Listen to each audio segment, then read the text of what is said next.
안녕하십니까. 학습심리학 10번째 시간입니다. 지난 시간에 이어서 오늘은 세 번째 하위 주제 강화물의 종류입니다. 자, 도구적 조건을 하고 있습니다. 자, 강화, 행동의 결과로 행동이 증가할 때 강화라 부릅니다. 그 현상을, 행동이 증가하는 현상을, 그때 행동에 수반되어지는 결과물은 강화물이라고 부르면 되는 거죠. 근데 그 강화물 안에 종류가 있다는 겁니다. 1차 강화물과 2차 강화물, 크게 두 가지로 대별됩니다. 자, 이쪽은 1차 강화물에 대한 특성, 이쪽은 2차 강화물에 대한 내용 소개입니다. 자, 1차 강화물은 선천적인 강화물이다. 음식, 물, 성적 자극, 따뜻함, 시원한 등등등등 고를 수 있습니다. 앞서 우리 도구적 조건이나 연습할 때 머리가 아파서 두통약을 먹었더니만 두통이 사라져서 다음에는 두통약 사 먹는다. 그것이 특정한 A 제품이라면 나는 그것만 즐겨 먹는다. 머리가 아플 때. 그러면 두통이 사라지더라. 이건 뭐죠? 두통약을 사 먹는 행동이, 구매하는 행동이 빈번해졌죠. 즉, 그 행동 가능성이 증가했죠. 강화입니다. 그러면 그 두통약 사 먹는 행동에 대해서 수반되어지는 사건, 결과는 뭐죠? 두통이에요. 근데 두통이 어찌 됐죠? 사라졌죠. 그래서 두통약을 사 먹는 행동이 증가, 즉 강화됐습니다. 그러면 그것은 부적 강화고, 그때 1차 강화물은 뭐죠? 두통인 거예요. 두통. 여기서 보면 음식, 물, 성적 자극, 따뜻함, 시원함 하면은 흔히 인간을 포함한 다른 동물들이 좋다라고, 즉 보상적이라고 여기지는 그런 자극들이긴 하지만, 강화물 이후에 처벌물도 보겠습니다만, 강화물, 처벌물 또는 강화라는 현상, 처벌이라는 현상에 그 유기체가, 인간이 보상적이다, 아니면 혐오적이다, 싫다, 좋다, 이런 개념을 섞어버리면 안 됩니다. 이건 맨 처음 도구적 조건을 소개할 때 제가 몇 번 강조한 내용인데, 여기서 뭐요? 금방 말씀드린 그런 두통약 사 먹는 행동이 부적 강화됐을 때는 그 강화물은 뭐죠? 두통이에요. 근데 그거 1차 강화물이에요. 2차 강화물이에요. 1차 강화물, 선천적이라는 얘기예요. 그거는 배워서 두통이 싫다, 두통약 사 먹는 행동을 그렇게 좌지우지하는 그러한 강화물은 아니라는 거죠. 두통약 사 먹는 행동 그 자체는 경험으로 인한 거죠. 두통이 있을 때 두통약을 사 먹는다는 것은 타고나면서부터 알지는 못해요. 그게 결국은 그죠? 부지불식간에 배워서 후천적으로 알게 되는 거지만, 두통이라는 그것이 부적 강화물로서 역할하는 그 특성은 선천적이란 거예요. 자, 지금 얘기하는 이 강화물에는 부적 강화물, 정적 강화물 다 포함합니다. 정적 강화물만 생각하지 마시고, 또 정적 부적에는 그것이 심리적으로 좋다, 싫다 이런 개념이 없다라고 제가 누차 강조했습니다. 두통도 될 수 있어요. 1차 강화물. 무조건 강화물이요. 즉 조건이란 이름이 앞서 고전적 조건을 할 때 말씀드렸지만, 뭔가 학습, 경험을 필요로 하는 그런 의미가 담겨 있다 했죠. 근데 여기 무조건 강화물, 즉 배우지 않아야 된다는 거예요. 자, 이렇게 비교하면서 해보죠. 그러면 설명하기가 좀 수월할 것 같아요. 2차 강화물은 후천적 강화물로서 칭찬, 인정, 상, 박수, 돈 이런 것들이에요. 앞서 제가 든 예로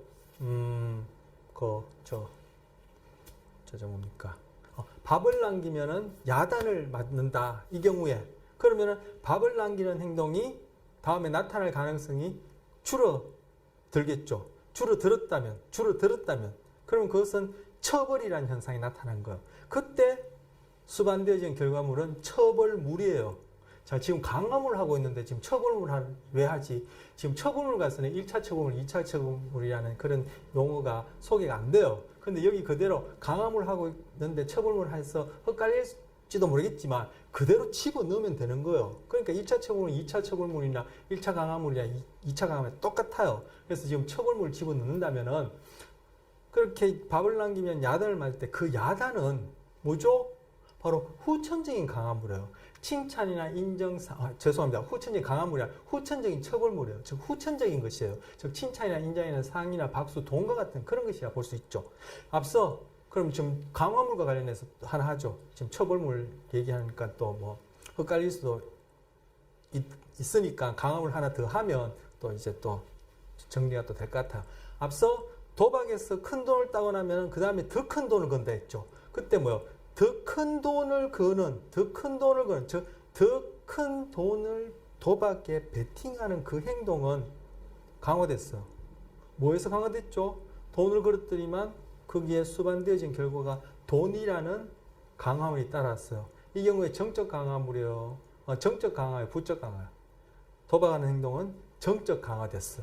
이때 강화물은 정적 강화물이에요. 그때 그 정적 강화물은 돈이었죠.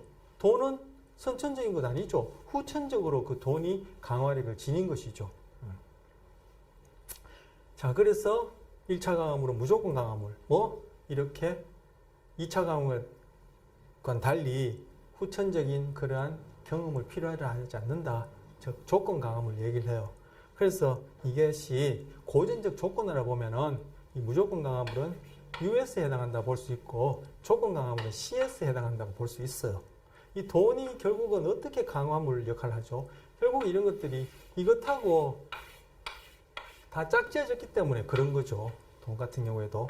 그리고 칭찬, 인정, 상, 박수도 결국은 그것이 1차 강화물하고 다 짝지어졌기 때문에, 즉 수반되어졌기 때문에, 달리 얘기하자면은 CS처럼, 즉 CS가 되었기 때문에, CS처럼 되었기 때문에 그것이 강화력을 지니는 거예요. 그래서 처벌물에도 그대로 적용됩니다. 강화 처벌은 행동의 변화 방향만 달랐지 그대로 적용이 돼요. 그래서 처벌물을 가지고도 얘기를 할 수 있어요. 그래서 강화물은 1차, 2차. 1차는 선천, 2차는 후천. 그리고 이거는 생리적으로 생존에 뭔가 작용하는 것이죠. 아까 두통 같은 경우에는 두통약 먹는 것과 관련해서 부적 강화 물인데 두통은 어디? 여기에 해당하는 1차 강화물이야. 이게 1차 부적 강화물이 되어지는 거죠. 1차 부적 강화물이 되어지는 거죠. 여기는 유기체가 소위 좋다라고 얘기할 만한 것들만 다 나열해놨지만 유기체가 좋다 싫다 이런 것들이 여기에 관여해서는 안 된다. 그런 것들을 고려하지 말고 딱 행동의 변화 방향, 그것과 관련된 결과물, 그것들이 선천적이냐 후천적이냐에 따라 고려해야 된다. 다시 한번 말씀드리고 이것은 강화력이 강해요. 그렇죠. 목마를 때 음식, 목마를 때 물, 당장에 목이 마른데 당장에 이 자리에서 목이 마른데 돈을 주는 것보다는 물을 주는 게 좋겠죠. 돈을 주는 것이 더 좋다는 것은 그 사람이 목이 아직 덜 마르다는 뜻이겠죠. 그래서 이게 강화력이 강하다.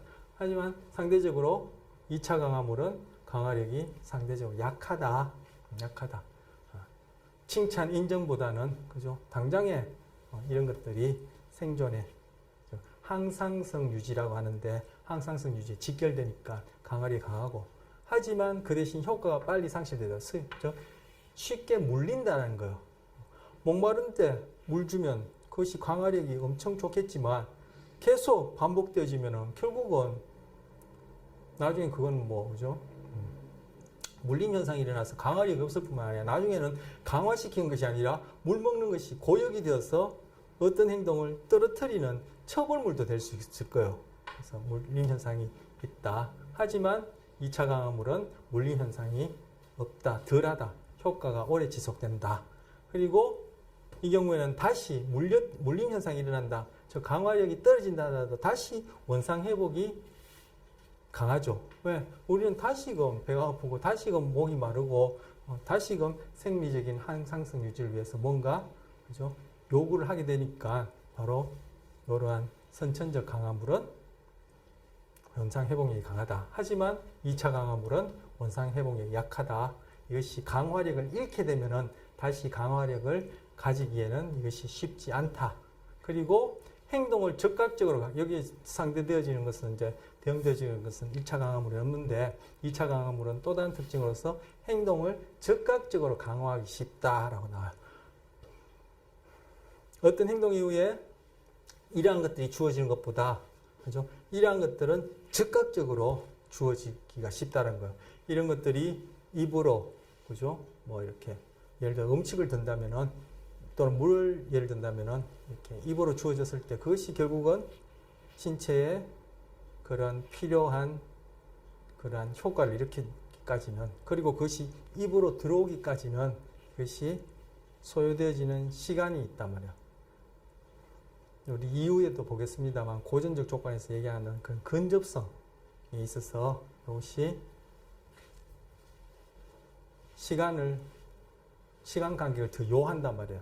그런데 이 2차 강화물은 상대적으로 그렇지 않아. 즉각적으로 행동 이후에 이 강화물을 수반시키기가 좋아요. 물론 고전적 조건에서의 근접성이란 것은 자극과 자극 사이의 근접성이고 이 강화와 도구적 조건하고 관련된 근접성이란 것은 행동과 결과 사이의 근접성이겠죠. 강화든 처벌이든. 그리고 2차 강화물은 광범위한 상황에 사용될 수 있어요. 즉 여기서 조건 강화물을 했는데 이것이 어떠한 사건이 되었든 자극이 되었든 그것이 그죠? 음식하고 짝지어지고 물하고 짝지어지고 성적 자극하고 짝지어지고 따뜻함하고 짝지어지고 어떠한 1차 강화물 즉 선천적인 강화물 짝지어진다면은 그것은 배가 고플 때도 사용할 수 있고 목이 마를 때도 사용할 수 있고 여러 가지 상황에 그죠? 그것이 여러 종류의 행동에 다 사용할 수 있기 때문에 광범위한 사용에 사용될 수 있다는 거예요. 근데 1차 강화물은 배부른 녀석한테는 음식이 강화력이 없어요. 그죠? 이미 음식에 대해서 그죠? 강화력 효과가 떨어져 있는 거죠. 물림 현상하고 연결해서 생각할 수 있겠죠. 목이 마른 녀석한테 음식을 준다. 어떤 행동을 강화시키기에는 효과적이지 않아요.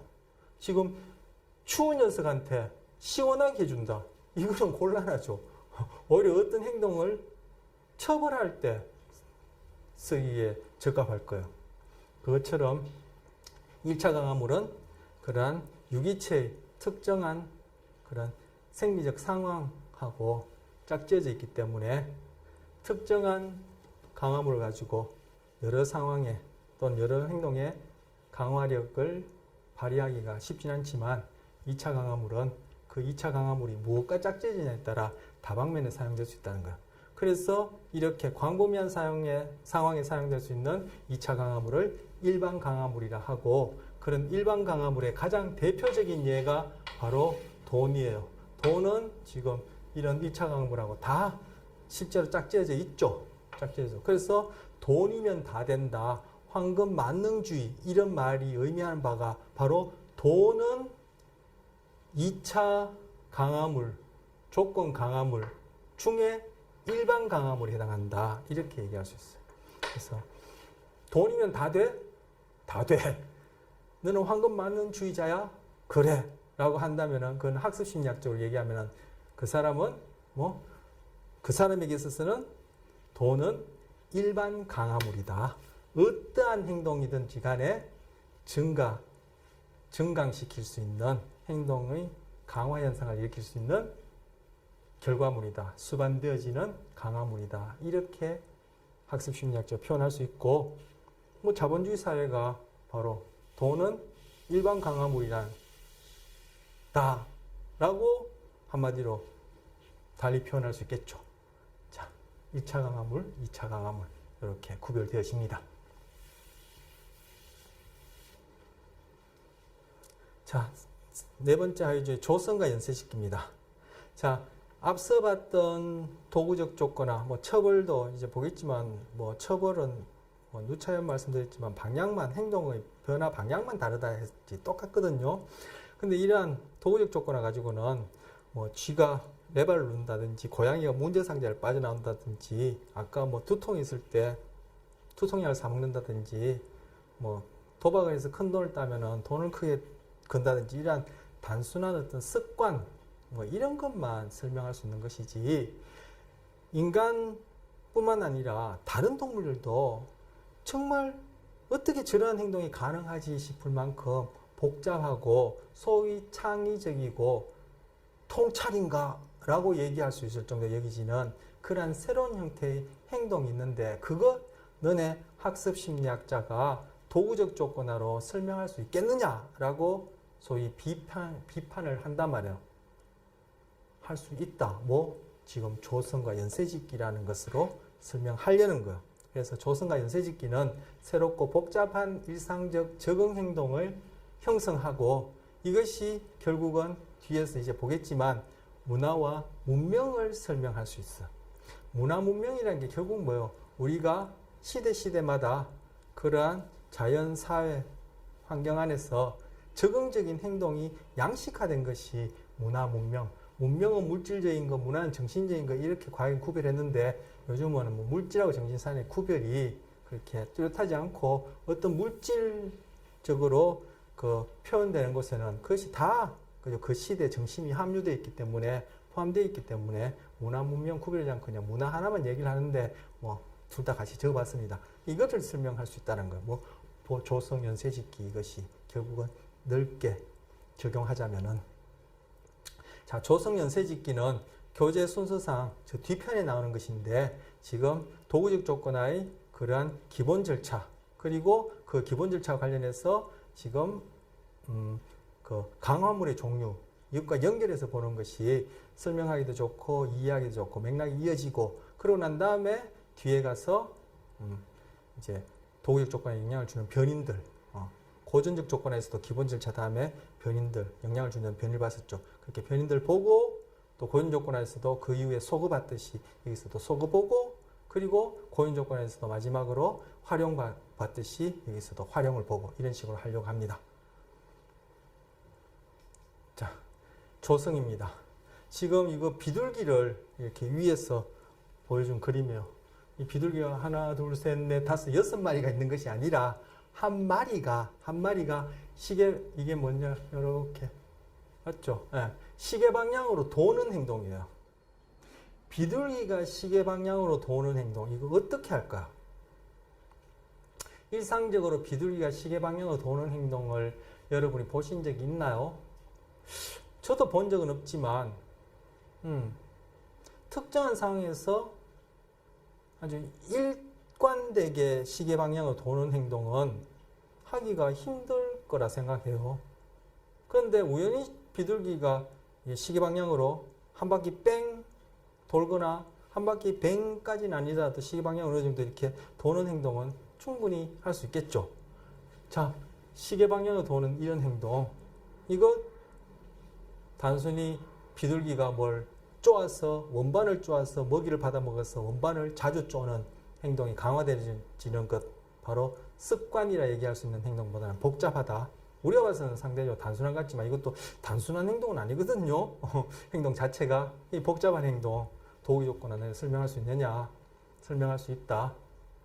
비둘기가 여기 안에서 들어가서 이제 각각의 경운대 사진인데 같이 쭉 나열해봤습니다. 지금 이제 조선을 설명하기 위해서 비둘기가 상자 안에 들어가서 안에서 그 안에서 구구구구 하면서 그저 돌아다니고 위로 이렇게 쳐다보기도 하고 그죠 날개도 퍼덕거리고 그죠 뭐 여러 가지 행동을 하겠죠. 하는 중에 이 녀석이 앞을 딱 쳐다볼 때 먹이를 하나 탁 주는 거야. 그럼 이 녀석이 먹이를 먹겠죠. 물론 이때 뭐 배고픈 비둘기라 해야겠죠. 배부른 비둘기에는 먹이가 그렇게 강화력을 지를 수 없어요. 그래서 이 녀석이 배고픈 비둘기예요. 그래서 여기서 먹이를 주는 거예요. 뭐 앞을 쳐다보는 행동에 대해서 먹이를 주는 거예요. 즉 앞을 쳐다보는 행동에 먹이라는 결과가 수반되어지는 거예요. 이런 일이 다음에 또 일어난다면은 이 녀석은 다음에는 우리 표현을 빌자면은 먹이를 위해서 앞을 쳐다보는 행동을 하게 될 거예요. 즉 앞을 쳐다보는 행동이 빈번하게 나타나는 강화 현상이 나타나고 그때 수반되어진 결과물은 먹이로서 강화물이에요. 자, 이건 정적 강화입니까? 부적 강화입니까? 정적 강화죠. 이때 정적 강화물은 1차 강화물이에요. 2차 강화물이에요. 1차 강화물이에요. 이렇게 앞에 배웠던 거 딱 적용해서 세세히 하나하나 따져봅니다. 자, 그래서 이 녀석은 여기 들어가면 앞을 쳐다보는 행동 빈번하게 나타나. 근데 이제는 배고픈 비둘기니까 앞만 쳐다보는 거예요. 왜? 배가 고프다는 것이 이 먹이의 강화력을 높여놓죠. 그러니까 앞만 쳐다봐요. 그런데 앞을 쳐다볼 때마다 계속 먹이만 준다면은 아까 1차 강함을 얘기했듯이 먹이에 대해서 점점점 물림 현상이 나타날 거예요. 그러면은 앞을 쳐다보는 행동을 그죠? 꾸준히 빈번하게 나타나도록 확실하게 학습시키는 데는 조금 물림 현상 때문에 효과가 덜할 수 있겠죠. 이럴 때 바로 뭐 2차 강화물을 쓰는 거예요. 근데 2차 강화물이 이 경우에는 비둘기한테 딸깍 소리를 쓴다고 합시다. 비둘기한테 예 잘했다 칭찬 이거 부적절한 것 같죠, 그죠? 여기에다가 뭐 돈을 준다. 비둘기한테 뭐 돈이 무슨 의미가 있어, 그죠? 그래서 바로 돈이란 것은 인간 사회 내에서 후천적인 경험에 의한 2차 강화물에 얘기를 하는데 이 경우 얘한테는 딸깍 소리를 주는 거예요. 뭐 먹이 줄 때마다 딸깍 소리, 먹이 줄 때마다 딸깍 소리. 먹이 줄 때마다 딸깍 소리. 즉 먹이와 딸깍 소리를 같이 수반시키는 거죠. 아니면 딸깍하고 먹이 주겠는지, 딸깍하고 먹이 주든지. 이 경우에 딸깍하고 먹이 주는 것 그렇게 하면 좋겠죠. 왜? 우리 고전적 조건 할 때 딸깍 소리, 즉 NS, 즉 CS가 될 NS가 먼저 제시되고 그 다음 째 먹이 US가 뒤에 제시되어지는 흔적이나 지연 조건 형성이 더 좋다고 했으니까 효율적이라 했으니까 딸깍 먹이 이런 식으로 주는 거예요. 뭐 앞을 쳐다볼 때마다. 그럼 이 녀석한테는 그 딸깍 소리가 우리에게는 돈과 같은 역할을 하고 칭찬과 같은 역할을 하고 상과 같은 역할을 하고 노벨상과 같은 역할을 하고 뭐 복권과 같은 역할을 하는 거예요. 왜? 먹이가 짝져졌기 때문에. 우리가 그런 상을 좋아하고 칭찬을 좋아하고 돈을 좋아하고 하는 건 다 결국 뭐요? 그것이 결국은 먹고 마시고 그죠? 하는 의식주와 관련됐기 때문에 그런 것이 그것이 그것과 수반되지 않았다면 그게 무슨 의미가 있겠어요? 자, 여기서 이제 비둘기한테는 이제 딸깍 소리가 우리한테는 돈과 같은 2차 강화물이 됐습니다. 자, 그런 다음에 이제는 먹이도 가끔씩 주지만 딸깍 소리를 갖고 앞을 쳐다볼 때만 딸깍, 앞을 쳐다보면 딸깍 하는 거. 왜? 이것이 더 좋으냐? 물림 현상을 방지할 수 있고 먹이를 딱 줬는데 마침 비둘기가 앞을 쳐다보다가 먹이를 줬는데 딴 데 돌려보면 먹이 못 먹을 수 있죠. 그리고 앞을 쳐다봤는데 먹이를 줬지만 먹이를 쪼고 먹는 시간에 먹이와 앞을 쳐다보는 그 사이에 먹이가 입에 들어가는 것하고 앞을 쳐다보는 것 이 행동 사이에 행동과 결과물의 이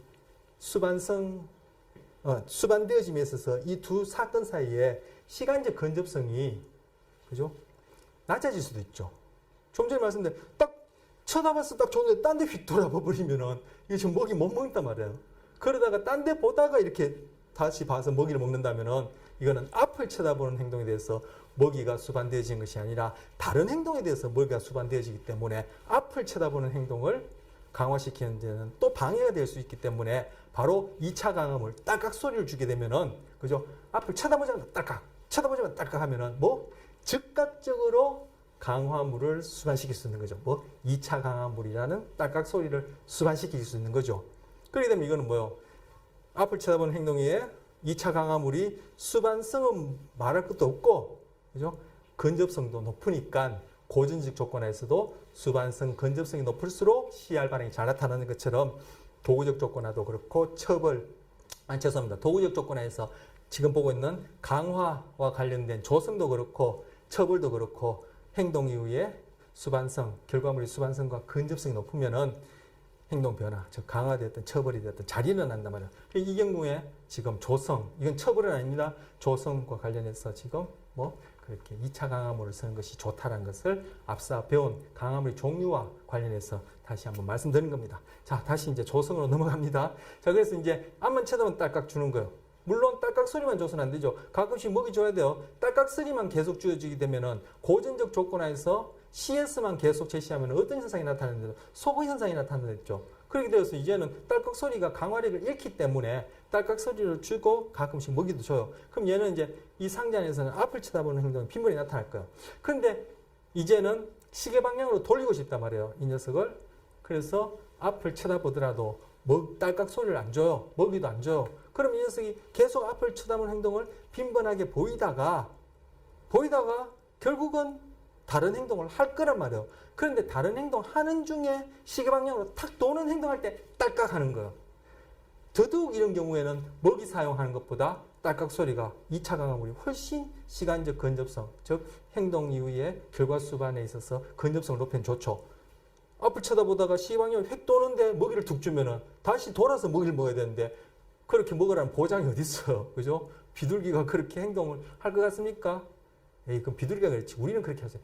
여러분도 그렇게 안 돼요. 나는 할 수 있을 것 같은데 생각하시는 분은 이제까지 앞서 한 9번, 8번 한 강의의 내용을 죄송한 얘기지만 전혀 이해 못하셨다는 결론이 못하셨다는 얘기가 되는 거예요. 사람도 그렇고 그렇게 행동을 못해요. 어쨌든 앞을 쳐다보다가 탁 돌아볼 때 딸깍 소리 하게 되면 얘는 앞을 쳐다보고 C 방향으로 탁 도는 행동이 빈번하게 나타나요. 그럼 딸깍 소리 듣고 난 다음에는 이 녀석이 뭐요? 먹이 찾겠죠. 그러면은 먹이 한번 주고 매번 안 주더라도 가끔씩만 딸깍딸깍 하더라도 2차 강화물은 강화력이 있기 때문에 딸깍 소리가 또 앞을 쳐다보고 요만큼 도는 행동을 빈번하게 나타난다. 그럼 요만큼 앞을 쳐다보고 요만큼 도는 행동이 나타나는데 이제서는 딸깍 소리도 안 주고 먹이도 가끔씩 안 줘요. 딸깍 소리의 수반에서. 그러면 얘는 또 앞을 쳐다보고 요만큼 돌았다가 또 앞을 쳐다보고 요만큼 돌았다가 이 행동을 계속 반복하다가 딸깍 소리도 안 나고 먹이도 안 나오니까 그 다음에는 또 뭔가 다른 행동을 할 거란 말이에요. 다른 행동을 하는 중에 다시 뭐 뒤로 나자빠지든지 펄펄 날아가든지 그죠? 아니면 반대 방향 돌든지 간에 하는 중에 우연히 시계 방향으로 더 많이 도는 행동, 이만큼 돌았다가 더 많이 도는 행동이 나타나면은 거기에 대해서 또 2차 강화물 딸깍 하는 거예요. 그런 식으로 점점 각각의 행동, 즉 목표 행동, 한 바퀴 도는 목표 행동에 가까운 행동들을 체계적으로 점점 강화해 나가서 나중에는 이 녀석이 이 상자 안에 들어가면 시계 방향으로 뺑 돌고 딸깍 소리 듣고 먹이 먹고 뺑 돌고 딸깍 소리 듣고 먹이 먹고 하는 이러한 행동이 나타나는 거. 바로 이것을 조성이라 그래요. 조성은 결국 뭐예요? 각각 그 최종적인 행동에 가까운 각각의 행동들을 그죠? 매번 강화시키는 거죠. 결국은 조성은 강화일 뿐이에요. 근데 강화를 통해서 이러한 복잡한 행동. 그래서 이렇게만 되어지면은 이 안에서 몇백 바퀴도 돌릴 수 있어. 몇백 바퀴 돌리고 딸깍 소리 듣고 먹이 먹을 수 있어요. 비둘기 어때? 왜 그걸 못해요? 비둘기가 자연계에서 이거보다 더 복잡한 행동도 지금 설명하는 강화, 그리고 강화 연속이라 얘기할 수 있는 조성, 그리고 앞에 볼 연쇄짓기에서 다 일어나는 행동이고 그걸 통해서 포식자로부터 도망가고 먹을 거 구하고 새끼 낳고 교미 낳고 교미하고 새끼 낳고 다 기르고 하는 행동이 나타나는데 이 정도 왜 못하겠어요? 그리고 수백 바퀴도 돌릴 수 있어요. 사람의 경우에도 그렇죠. 그죠? 2차 강화물 돈을 위해서 그죠? 그 오랜 시간을 하잖아요. 어떻게? 한 달 동안 일해서 제가 왜 곡괭이질을 하죠? 한 달 동안 일해서 2차 강화물 돈 받잖아요. 태교, 유치원, 초등학교, 중학교, 고등학교, 대학교, 대학원, 그다음에 또 포스닥터, 그다음에 또 이제 또 뭡니까 연구원 해서 최종적으로 하여튼 그 끝은 아니지만 어쨌든 다음 단계가 전문직을 가진다. 결국 전문직 가지는 그 직업, 그것이 결국은 2차 강화물 돈이지만 최종적인 1차 강화물과 다 수반되어 있기 때문에 최종적으로 그걸 위해서 그 오랜 수십 년을 하는데 여기에서 한 몇백 바퀴 돌고 딸깍 소리 듣고 먹이 먹는 거 왜 못하겠어요? 바로 단순히 쥐가 레바누로서 물먹이 먹고 비둘기가 원반 쪼아서 물먹이 먹고 하는 그런 행동만 도구적 조건을 설명하는 것이 아니라 처벌은 물론이 강화는 물론이고 처벌까지도 다 이러한 복잡한 행동, 소위 새로운 행동들은 너네들이 설명하지 못한다라는 그러한 학습 심리에 대한 비판을 지금 조성이라는 것, 그리고 뒤에 나온 연세를 가지고 설명할 수 있다는 걸 보여주는 거예요. 이 원리가 나중에 우리 응용 장면에 가서 통찰이라든지 문제 해결, 창의성 이런 것들을 설명하게 되지는 원리가 되어지는 거예요. 자, 조성. 비둘기의 시계 방향으로 돌리기 조성이에요. 이걸 쉐이핑이라 해요. 형태를 이렇게 이뤄간다 뭐 이런 의미겠죠. 처음에는 오른쪽으로 고개만 돌려도 강화물이 주어진다. 이때 뭐 2차 강화물을 쓰는 게 좋겠다. 2차 강화물은 항상 1차 강화물과 수반되어야지만이 즉 우리가 배웠던 고전적 조건을 얘기하자면은 그죠? CS가 되어야지만이 그 강화력을 지니는 거예요. 2차 강화물은 타고날 때부터 강화력을 지지 않아요. 그래서 그건 후천적인 강화물이라 얘기하는 거죠. 그래서 아까 1차 강화물 써도 되지만 2차 강화물보다는 2차 강화물이 가진 그러한 물림 현상이라든지 그 근접성이라든지 이런 거 관련해서 그리고 여러 상황에 딸깍 소리 가지고 지금 그 뭐 음식하고만 짝짓는 것이 아니라 물하고도 짝짓고 뭐 시원함 따뜻함하고도 짝짓고 지금 시계 방향으로 도는 것뿐만 아니라 원반 쪼는 것하고도 짝지어서 얼마든지 강화물로 사용될 수 있으니까 2차 강화물이 가진 그러한 특성 때문에 2차 강화물을 쓰는 게 좋다 얘기했어요. 자, 처음에는 오른쪽으로 고개만 돌려도 강화물이 주어진다. 그 다음에는 완전한 원을 그리는 행동에 점점 더 가까운 해야지만 강화물이 주어진다. 그런데 그 점점 더 가까운 한 행동마다 결국은 행동 이후의 결과수반, 행동 이후의 결과수반이니까 우리가 배웠던 기본 절차가 계속 반복 연결될 뿐이에요. 그래서 조성은 목표 행동에 가까운 행동들을 체계적으로 강화하는 절차를 얘기를 하고 이를 가지고 새로운 행동을 설명한다는 겁니다. 자, 조성을 이해해 보겠습니다. 스키너가 실제한 자기의 사례입니다. 스키너는 자기 딸인 데보라가 채 1살도 되기 전에 딸의 행동을 조성한 적이 있습니다. 스키너는 데보라를 무릎에 안고 있었는데 날이 어두워져서 불을 켰습니다. 그러자 데보라가 미소를 지었다는 거예요. 우연히 발견한 거죠. 이것을 본 스키너는 불빛이 딸의 행동을 강화할 수 있을지 알아보았습니다. 자, 미소 지었다. 지금 어두운 곳에서 불빛이 있다. 이거는 선천적으로 뭔가 영향을 미치는 것이죠. 이것이 어떤 특정한 행동을 증가시킬 수 있다면 이제 강화물이 되어질 테고 1차 강화물이 되어지는 거죠. 뭐가? 밝다라는 것이. 우리 앞서 뭐 어둡다라는 것, 그 이외에 또 뭐 큰 소리라든지 이런 몇몇 개는 선천적으로 우리에게 어떤 공포를 가져다 주는 그러한 US다 이런 얘기도 한 적이 있어. 그래서 여기서는 밝다라는 것, 그죠? 밝아진다라는 것이 데보라뿐만 아니라 다른 동물에게도 그러리라 저는 생각해요. 야행성 동물한테는 밝은 것이 오히려 공포스럽겠지만 그래서 이것이 1차 강화물로 쓰일 수 있을 것 같은데 지금 이제 정말 1차 강화물 역할을 하는지 봅시다. 그래서 알아보았다. 스키너는 불을 끄고 데보라가 왼손을 약간 들 때까지 기다려. 정한 거예요. 뭐 오른손 해도 좋고 왼손 해도 좋고 왼발 해도 좋고 오른발 해도 좋고 목을 해도 좋고 그죠? 고개를 해도 좋아요. 아까 비둘기를 시계 방향으로 돌리던 뭐 반시계 방향으로 돌리던 그죠? 뭐 폴짝폴짝 뛰게 하던 거 관계없어요. 그래서 이제 스키너가 데보라가 왼손을 들 때까지 기다려보자. 기다린 거예요. 그러면 데보라가 스키너 아빠 무릎에 앉아 있다가 뭐 이렇게 여러 가지 행동 별짓을 하다가 왼손을 딱 들겠죠. 그때 즉각적으로 불을 딱 켰다가 딱 끈 거예요. 데보라는 손을 다시 쭉 읽죠. 스키너는 불을 끄고 데보라가 왼손을 약간 들 때까지 기다렸다가 왼손을 들자 불을 재빨리 켰다 껐다. 그리고 데보라는 손을 다시 움직였고 뭐 아까 비둘기 조성처럼 중간 과정이 그죠? 생략돼 있지만 또 그런 식으로 조금 더 손을 움직일 때까지 그런 식으로 손을 다시 움직였고 스키는 다시 불을 켰다 껐다. 스키는 데보라가 팔을 점점 더 크게 움직일 때만 불을 켰다 껐어. 나중에는 데보라가 크게 팔을 움직이며 원을 그리게 되었다. 바로 데보라에 보이는 이 팔 움직임 이것이 비둘기 시계 방향 돌리는 조성과 다를 바 하나도 없고 이것이 단순하고 뭐 하찮은 행동 같이 보이지만 결국 이런 행동이 그리고 이런 원리가 결국은 다 연결되어진다 할까요? 구성되어진다는 얘기를 하려니까 구성의 의미가 정확하게 전달 안 될 것 같고 연결되어져서 결국은 복잡한 행동을 하게 되는 거. 여러분이 미분이나 적분을 풀 때 미분 적분 공식을 탁 생각하는 남자 로댕처럼 탁 생각 아하 이렇게 푸나요? 아니죠. 미분 적분을 풀기 위해서 미분 적분을 언제 풀어요?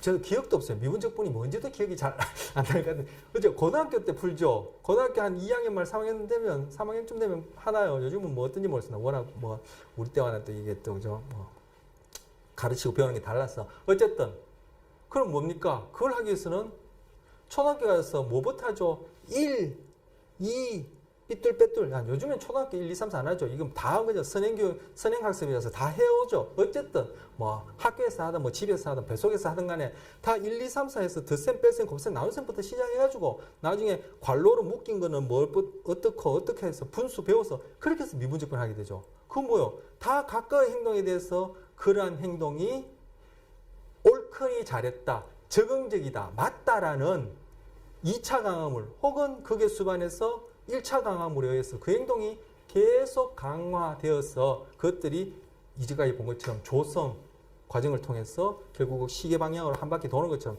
손을 크게 그리는 것처럼 그러한 것과 다름없는 그러한 과정을 통해서 미분적분을 푸는 거지. 그 문제를 다 고민하고 있다가 갑자기 옳거니 그분이 임하셔서 해서 미분적분을 푸는 게 아니죠. 바로 통찰이나 창의성을 학습 심리학을 비판한 사람들이 통찰 창의성은 너네 도구적 조건 하나인지 뭐 이런 학습 심리학을 설명할 수 없다. 그것은 소위 순전히 정신적으로 일어난 일이라는데 정신이라는 것이 아무것도 없는 것에서 생겨날 수 있나요? 그렇게 얘기하면 바로 데카르트 이원론, 그 위에 뿌리 플라톤 뭐 여기까지 거슬러 올라갑니다. 그렇게 되면 이건 좀 또 이론론, 이원론을 이제 논해야 되는데 여러분이 그 이론론이 다 차치하고 그냥 한번 생각해보세요. 아무것도 태어나서 뱃속에서부터도 배운다고 하는데 어쨌든 뭐 태어나서 아무런 환경상에 그러한 영향 없이 이제까지 말씀드린 건 학습이라는 원리로 설명하는 그런 경험 없이 그냥 자라났어요. 그러다가 어느 날 뭐 한 18, 19대에서 미분적분 공식을 볼 때, 문제를 볼 때 보고 있다가 이렇게 그런 일이 있을 수 없죠. 그런데 학습 심리학을 비판한 사람이 바로 그런 식으로 통찰 창의력이 그런 식으로 일어난다는 거예요. 상식적으로 생각하고도 저는 이해가 안 되는데 왜 그렇게 생각하는지 모르겠어요. 그게 바로 이원론이 갖고 있는 그러한 생각들이 뿌리 깊게 자기도 모르는 사이에 무난한 힘으로 박혀있기 때문입니다. 바로 그러한 행동들을 비판받는 학습심리학 설명 못하지 않은 그런 행동들을 뭘로? 바로 도구적 조건화. 그 도구적 조건화의 어떤 연쇄적으로 일어나는 조성, 그리고 뒤에 보는 연쇄짓기로 설명할 수 있다라는 것을 설명해서 이런 단순한 행동을 지금 비둘기에서 스키넥에서 예를 들어서 소개하고 얘기를 하고 응용작용에 가서 실제 통찰력이니 창의성이 이런 것들을 설명하겠다는 거예요. 두 번째입니다. 울화행동. 이거 우리 흔히 볼 수 있어요. 흔히 볼 수 있어요. 우리 자동차 운전하다가 뭔가 이렇게 차 운전할 때 그죠? 좀 이렇게 뭐 끼어들게 한다든지 뭐 깜빡이 안 켠다든지 뭐 하면은 창문 열고 네 이렇게 하죠. 그 행동하고도 연결시켜서 생각해 볼 수 있어요. 여기서는 부모와 아이 간의 관계인데, 엄마와 아이 간의 관계인데, 여기 부모라고 되어 있는데 어쨌든 아이 간의 관계인데 그 경우에도 그대로 공이 적용할 수 있어요. 한번 같이 그거 생각하면서 쓰면서 한번 읽어보세요. 자, 부모는 시끄러운 게 싫어서 졸라대는 아이에게 요구를 들어줄 때가 있다. 그렇죠. 어른이든 애든. 애들은 싸줘 이렇게 졸라나요. 요즘 그렇게 졸라나 있나요? 그 어른들 어떻게 졸라요? 물러가라, 으쌰 이렇게 졸라대죠. 그것이 그 내용이 뜻하는 바가 옳고 그르고를 제가 얘기하는 게 그 행동 자체는 뭔가 요구하는 거예요. 그것을 아이들이 하면 조른다 하고 어른이 얘기하면은 그저 뭐 이렇게 뭐 항의한다 하고 뭐 딱 앉아서 점잖게 얘기하면은 뭐 토론한다고 이렇게 얘기할 수 있는 것이죠. 자, 그래서 졸라대는 아이의 얘기를 들어줄 때가 있다. 그러나 다음에는 아이에게 지지 않으려고 하지만 아이는 더 큰 소리로 졸라대면 운다. 그렇죠. 물러가라 하다가 안 들면 뭐 던지죠. 요즘은 그런 일이 없지만 던지죠. 아니 쳐들어가죠. 부모는 시끄러운 게 싫어서 또 아이의 요구를 들어준다. 다음에는 결코 지지 않으리라고 생각한 부모는 아이가 울거나 소리를 지르더라도 들어주지 않는다. 하지만 아이가 악을 쓰면서 나들구면 또 포기하고 만다. 그 참 금방 제가 말씀드린 그 경우하고 뭐 흡사한데요. 모양 그죠? 뭐 상황만 달랐지 없어요. 결국 부모는 아이가 원하는 것이 있으면 난리법석을 쳐야만 한다고 가르친 셈이 되고, 야 진짜 똑같은데요. 난리법석을 쳐야지만 뭔가 이루어지는 것 되고, 아이는 어쩔 수 없이 부모의 요구에 따른 셈이 되어 우라 행동을 보인다. 이거 뭐죠? 부모가 지금 아이의 떼쓰는 것을, 떼쓰는 행동을 조성시킨다는 거예요. 처음에 사줘 해서 사줬단 말이에요. 근데 다음에 가서 또 사줘 하는 거야. 이제 안 돼 하면 얘는 어떻게 해요? 다른 행동도 할 수 있겠지만, 사줘 하면 네 알겠습니다 뭐 이런 경우 있나요? 하여튼 그렇게 할 수도 있겠지만, 그러면 그냥 혼자 삐지는 경우도 있겠지만, 졸라대는데 그것이 더 졸라댈 수 있단 말이야. 그런데 엄마가 그 더 징징거리는 떼쓰는 게 싫어서 아이 다음엔 안 돼 이번 한 번이야 하고 사주지만, 그 엄마의 뜻은 뭐예요? 조르지 말라고 하는 행동이었지만 결국 뭐예요? 아이에게는 다음에는 뭐 이전보다는 바로 지금처럼 더 졸라야지만이, 요구해야지만이 뭔가 강화물이 온다라는 거예요. 즉 여기 경우에는 아이의 졸라대는 행동이, 그죠? 요구하는 어떤, 예를 들어서 장난감이랍시다. 장난감에서 정적 강화되어지는 거예요. 이때 장난감은 정적 강화물, 1차 정적 강화물이니까 2차 정적 강화물이니까 제가 보기에는 2차 정적 강화물을 보여줘. 이런 식으로 하다 보면은 다음에는 엄마가 이놈 졸라대는 거 버릇 고쳐야지, 이제는 졸라대 안 사줘 하면 이제는 애가 졸라대다가, 그죠? 예전보다는 더 높은 수준으로 바로 이전에 강화되어진 그 수준으로 졸라대다가 엄마가 안 돼 하면은 알겠습니다 뚝 이렇게 하지 않는 이상, 만약에 혹시라도 더 졸라대게 된다면, 비둘기가 시계 방향으로 좀 더 돌듯이, 데보라가 손을 좀 더 크게 돌리듯이 더 졸라댄다면은 이제는 백화점 바닥에 널브러져서 난리법석을 칠 수도 있다면, 그렇게 되면 엄마가 그게 지금 못 견뎌서, 그죠? 너 집에 가서 혼나 하면서도 원하는 것을 들어준다면은, 엄마는 그 아이가 졸라대는 것을 원하지 않고, 즉 줄어들기를 원하고, 즉 그 행동이 처벌되어지는 현상을 원하지만, 결국은 엄마는 뭐예요? 더 때를 쓰는 우라 행동을 조성시키고 있다는 거야. 이런 식으로 우리 일상에서 이런 행동이 나타나는 거야. 지금 어른들이 요구하는 거나, 자동차 타고 가다가 야 하면은 야 너 왜 요게 이 뭐자면 어이씨 니 내 요게 하면서 나오면서 나중에는, 그죠? 문 열고 나오고 나중에 멱살 들고 나오고, 뭐 외국 같은 데 보면, 아니 우리나라인가요? 트렁크 열어서 뭐 장비 들고 연장 들고 나온다고 이러는데, 그 행동이 뭐예요? 지금 바로 둘 간에, 지금 부모와 아이 간에 둘 간에 그렇게 행동이 점점 어떻게 체계적으로 강화되어서 조성이라고 얘기할 수 있는 최종적인 어떤 그러한 행동을 낳게 되는 거죠. 금방 말씀드린 그런 경우에는 이제 폭력을 낳는달까요? 낳는 거. 이런 경우에는 우라 행동이 되어지는 것이고, 그것이 이름표만 달랐지 그 안에 일어난 원리는 똑같죠.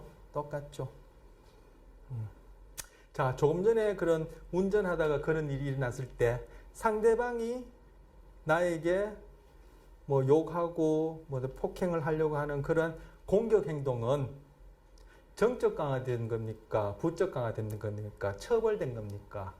정적 처벌됩니까? 부적 처벌됐습니까? 먼저 그 행동이 다음에 또 일어나고, 또 다음에 또 일어날 가능성이 높아지는 쪽으로 계속 변하고 있으니까 강화됐죠.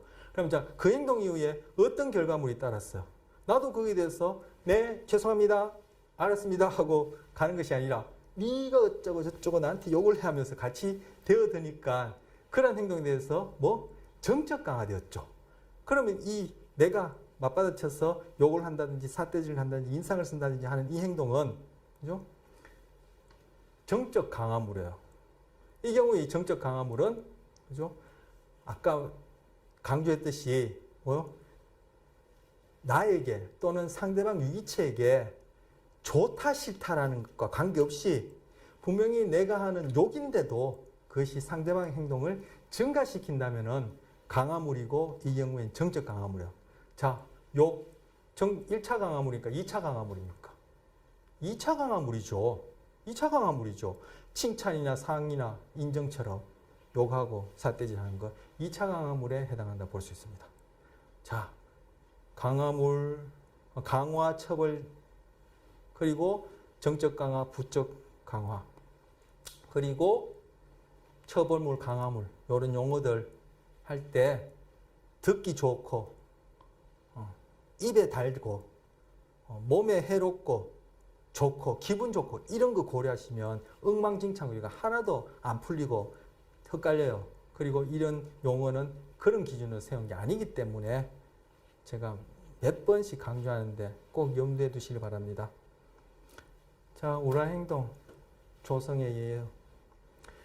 도구적 조건화는 금방 앞에서 본 이러한 단순한 상대적 단순한 행동이지만 이거 가지고 다 문화 문명이라는 것까지 확장 설명할 수 있다고 했는데 이러한 도구적 조건화, 강화가 되었던 처벌이 되었던 이러한 도구적 조건화는 다 양방향적으로 일어나요. 조금 전에 봤던 부모와 자식 간의 우라 행동, 운전자들 간의 그런 어떤 그런 폭언이나 폭행 행동, 아니면 어떤 단체, 집단 간에, 아니면 정치하는 어떤 그런 당 간에, 아니면 국가라는 어떤 단체와 또 다른 단체 간에 이렇게 일어나는 여러 가지 소위 좋든 나쁘든 옳든 그르든 그런 행동들은 다 양방향적으로 일어나죠. 앞에서 스킨의 경우를 보면은 데보라의 왼손 들기는 스킨의 불을 켜기 위해서 정적 강화됐죠. 자, 이 경우에 강화된 것은 데보라의 왼손 들기예요. 이것이 나타날 가능성이 높아졌고 빈번하게 나타났죠. 그런데 왼손 들기에 뭐가 수반됐어요? 불켜기라는 것이 수반되었죠. 그럼 이거는 강화인데 불켜기라는 사건이 생겼으니까 정적 강화예요. 그럼 이때 정적 강화물은 불이에요. 불켜기예요. 불켜기. 이거는 즉 밝아졌다는 거죠. 환해졌다는 건데 이것은 1차 강화물이다, 2차 강화물이다. 1차 강화물에 해당하는 거예요. 이제 배웠던 거 하나하나 다 적용합니다. 그냥 여기 제목에 나오는 것만 이렇게 이제 공부하셔서는 안 돼요. 자, 스킨의 그런 불켜기 행동은 스킨의 불켜기 행동도 빈번하게 나타났죠. 다음에 나타날 가능성이 높았죠. 뭐에 의해서? 데보라가 왼손을 들기 때문에. 즉 불켜기 행동도 강화됐어요. 불켜기 행동 다음에다 데보라의 왼손 들기가 수반되었었어요. 즉 왼손 들기라는 사건이 출현했죠. 그래서 불켜기 행동은 정적 강화됐어요. 이때 정적 강화물은 뭐예요? 왼손 들기라는 것이 정적 강화물이죠. 왼손 들기가 1차 강화물이에요. 2차 강화물이에요. 스키너한테만 국한된 2차 강화물이죠. 조건 강화물이죠. 다른 사람한테 왼손 든다고 해서 불 켜줄 일도 없고 떡도 안 주고 돈도 안 주고 아무것도 다 안 줘요. 자, 우라 행동에 있어서도 그죠? 아이의 요구 행동은 부모의 허락, 장난감을 사주든지 허락으로 인해서 정적 강화되었죠. 제가 여기 막연하게 허락이라 했어요. 그 텍스트 안에 어떤 요구를 들어준다 했으니까 만약에 장난감이다 하게 되면은 이것은 정적 강화물 중에 2차 강화물 될 테고 칭찬이다 하면 정적 2차 강화물 될 테고 이때는 돈이다 하면은 또 2차 강화물 중에서도 특히 일반 강화물이 될 테고 이 경우에 만약에 사탕이다, 아이스크림이다, 아이스크림? 아이스크림이다 하게 되면은 이것들은 1차 강화물에 해당하겠죠. 그래서 제가 지금 막연하게 이제 허락이라고 얘기를 했습니다. 자, 여기서는 허락에 대해서는 제가 구체적인 내용을 언급 안 했으니까 1차인지 2차인지 1차 강화물인지 2차 강화물인지 얘기할 수 없지만 이 경우에 바로 정적 강화된 거예요. 부모의 허락하는 행동은 아이의 떼쓰기에 의해서 강화됐어요. 왜? 허락을 하면은 떼쓰기가 어떻게 사라졌죠. 그래서 부적 강화된 거야. 부적. 그럼 이 떼쓰기는 1차 강화물일까요? 2차 강화물일까요? 이게 좀 애매하죠. 예, 애매한 걸 이제 정해야 합니다. 자, 이 경우에는 저는 이것이 2차 부적 강화물이라 보여져. 왜? 엄마에게, 바로 이 부모에게 떼쓰기가, 그죠? 2차 부적 강화물. 즉, 이 떼쓰기를 안 함으로써 엄마의 허락 행동이 증가하지, 저한테 떼쓰기 하면은 짤없습니다. 때 아무리 써도 저는 I don't care, so what, go ahead, 끝 하면은 우라 행동이 나타날 수가 없어요. 바로 양방향적으로 이루어지는. 지금 데보라의 왼손 들기가 스킨의 불켜기, 스킨의 불켜기가 데보라의 왼손 들기. 서로 강화해주기 때문에 이런 일이 나고 우라 행동도 그렇고 아까 운전하다가 일어나는 그런 일도 그렇고 그 이외의 일들도 아까 예를 들은 그런 경우도 그렇고 그죠? 요구 행동이 허락에 의해서 강화되어지고 허락하는 행동이 떼쓰는 행동에 의해서 이렇게 부적 강화되어지기 때문에 우라 행동이 나타나는 거지. 아이가 요구하지 않든지 엄마가 안 돼 하면은 더 이상 요구하지 않든지 아이가 나자빠지고 별의 별짓을 하든 엄마는 소와 허락해주지 않으면은 우라 행동은 안 일어납니다.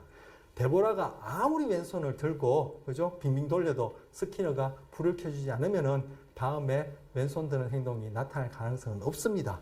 스키너가 아무리 불을 수천 번 껐다 켰다 한다고 하더라도 마음 먹고 있다 하더라도 데보라가 왼손을 든다든지 스키너가 요구하는 그런 행동을 하지 않으면 스키너는 불 껐다 켰다 할 일이 없습니다.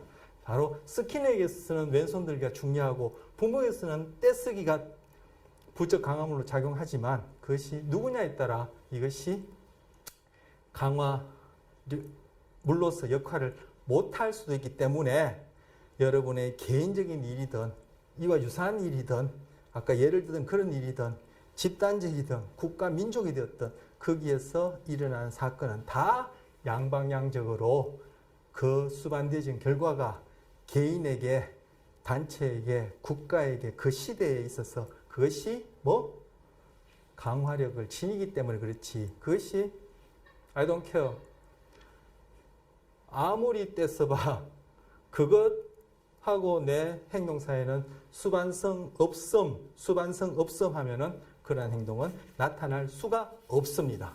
자 그렇다면은 아까도 말씀드린 대로 창의력, 통찰이라는 것도 유기체가 하는 측정 가능한 모든 행동에 들어가는데 그것이 어떻게 환경상의 전혀 경험도 없이 뭔가 안에서 뭐가 작용해가지고 안에서 툭 튀어나오는 그런 일이 있을 수 있나요? 그런데 학습심리학을 비판하는 소위 인지심리학이 그걸 비판하고 나타나요. 상식적으로 생각해보면 도저히 안 되는데 왜 그렇게 생각이 되나 보죠. 바로 그렇게 생각하는 게 뭐예요?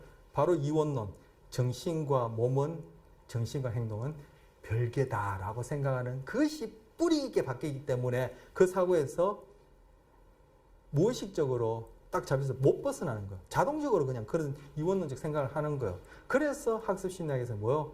행동 개념 자체를 일반인들이 생각하는 그런 좁은 의미의 행동이 아니라 유기체가 하는 모든 것인데 측정 가능한 형태로 만들어서 또는 측정 가능하다면 행동을 다루겠다는 거예요. 그렇게 다루면은 우리 앞서 봤듯이 생각이나 감정도 다 행동이라므로 설명하고 이 원리로 설명할 수 있다는 겁니다. 조성, 바로 새롭고 복잡한 행동도 도구적 조건화로 설명할 수 있다. 조성은 결국 도구적 조건화의 기본 원리의 반복일 뿐이에요. 자, 환경과 유기체 간의 양방향적 조성, 조금 전에 말씀드렸던 것인데 요거는 베르나르 베르베르의 책에서 나오는 구절인데 따봤습니다.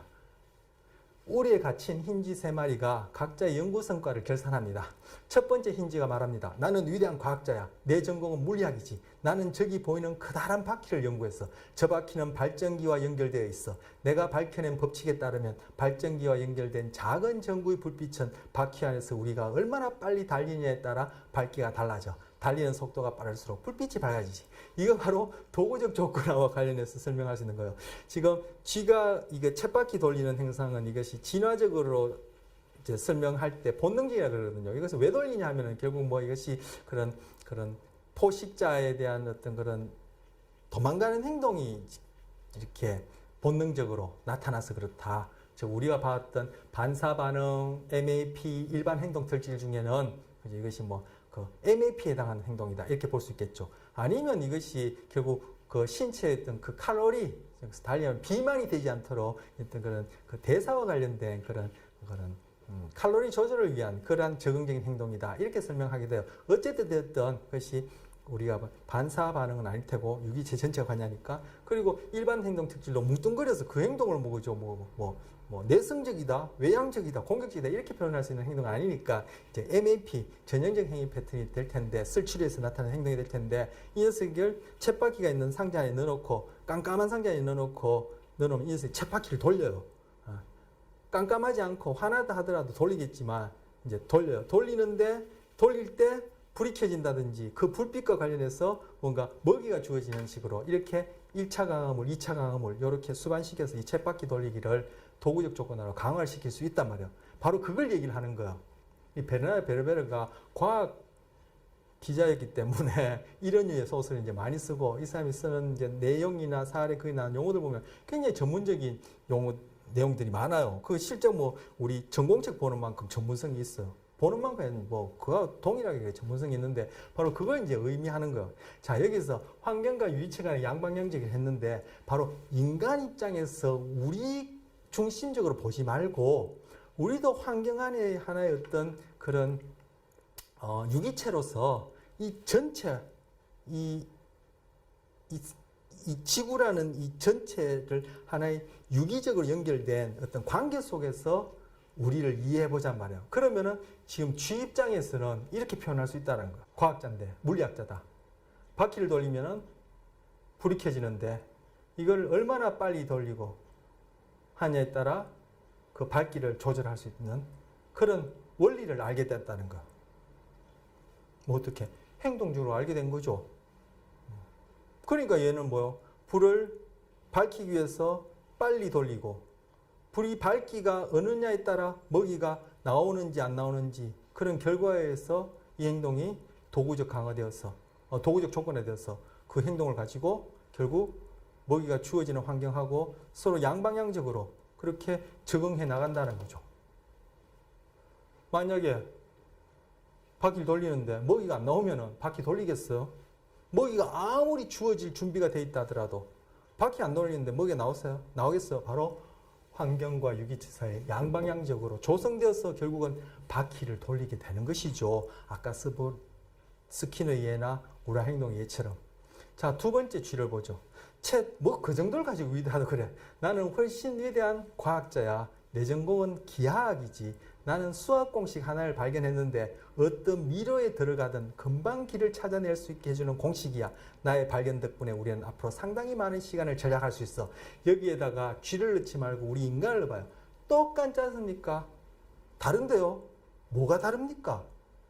다르다고 생각하는 부분 한번 질문해 보십시오. 댓글을 달거나 우리 클래스를 통해서 제가 좀 생각하지 못한 부분이 있으면 저도 배우고 또 제가 여기 알고 있는 거 가지고 설명할 수 있는 거 한번 설명해 보겠습니다. 뭐가 다릅니까? 쥐 입장에서 이렇게 생각할 수 있고, 여기다가 쥐란 말만 빼면은 그대로 우리 해당하는 거예요. 우리의 미로보다 더 복잡한 어떤 그런 경우의 환경과 관련해서 수학 공식을 가지고 그걸 해결하고 적응적인 행동을 하게 되죠. 결국 그 행동을 언어적으로 수학 공식적으로 표현한 거예요. 수학 공식으로 표현한 것도 유기체가 하는 모든 행동인데 측정 가능하죠. 그러면 행동으로 다룰 수 있다는 거예요. 세 번째 힌지가 나서 웃기는 소리 하지 마라. 웃기는 소리네요. 그건 아무것도 아니야. 내 발견이 훨씬 중요해. 내 전문 분야는 심리학이야. 더 정확하게 말하면 동물 심리학이지. 내 말을 믿기가 쉽지 않겠지만 나는 특별한 방식으로 인간을 길들여서 나에게 순종하도록 만들었어. 조건 반사의 원리를 발견한 거지. 내가 어떤 손잡이를 누르면 종소리가 울리고 곧바로 인간이 먹을 것을 가져다 주려고 쭈르륵 온다는 거예요. 자, 이거 웃기는 얘기 같지만 베르나르 베르베르의 웃음이라는 책 중에 나오는데 웃기는 얘기 같지만 이거 바꿔서 생각해보세요. 인간하고 쥐하고 바꿔서 생각해보세요. 우리 중심적으로 생각하면 당연한 얘기지만 이렇게 얘기하면 웃고 말 일이고 쥐가 무슨 저런 일을 행동하지만 쥐 입장에서 생각하면 가능하죠. 가능한 것이 아니라 바로 이게 진실이에요. 뭐? 행동은 유기체가 하는 측정 가능한 것. 그리고 인간 중심적으로 우리가 이 지구의 주인이냐, 손님으로 객으로 온 것이 아니라 주인이냐, 우리를 위해서 지구가 우주가 만드는 것처럼 이렇게 생각하지 않는다면 그것이 바로 이원론자의 생각의 뿌리거든요. 그것이 아니라면 당연한 거예요. 뭐? 쥐와 나에게서는 쥐가 하나의 환경적 사건, 쥐에게서는 내가 하나의 환경 사건으로 이렇게 서로 양방향적으로 도구적 조건화 되어서 복잡한 행동이 조성된다는 거예요. 자, 이 경우에 손잡이 누르는 행동은 강화되어지고 거기에 이어서 종소리가 나오고 거기에 이어서 먹이가 나오고, 그러면 종소리는 손잡이 누르는 것은 강화, 무슨 강화?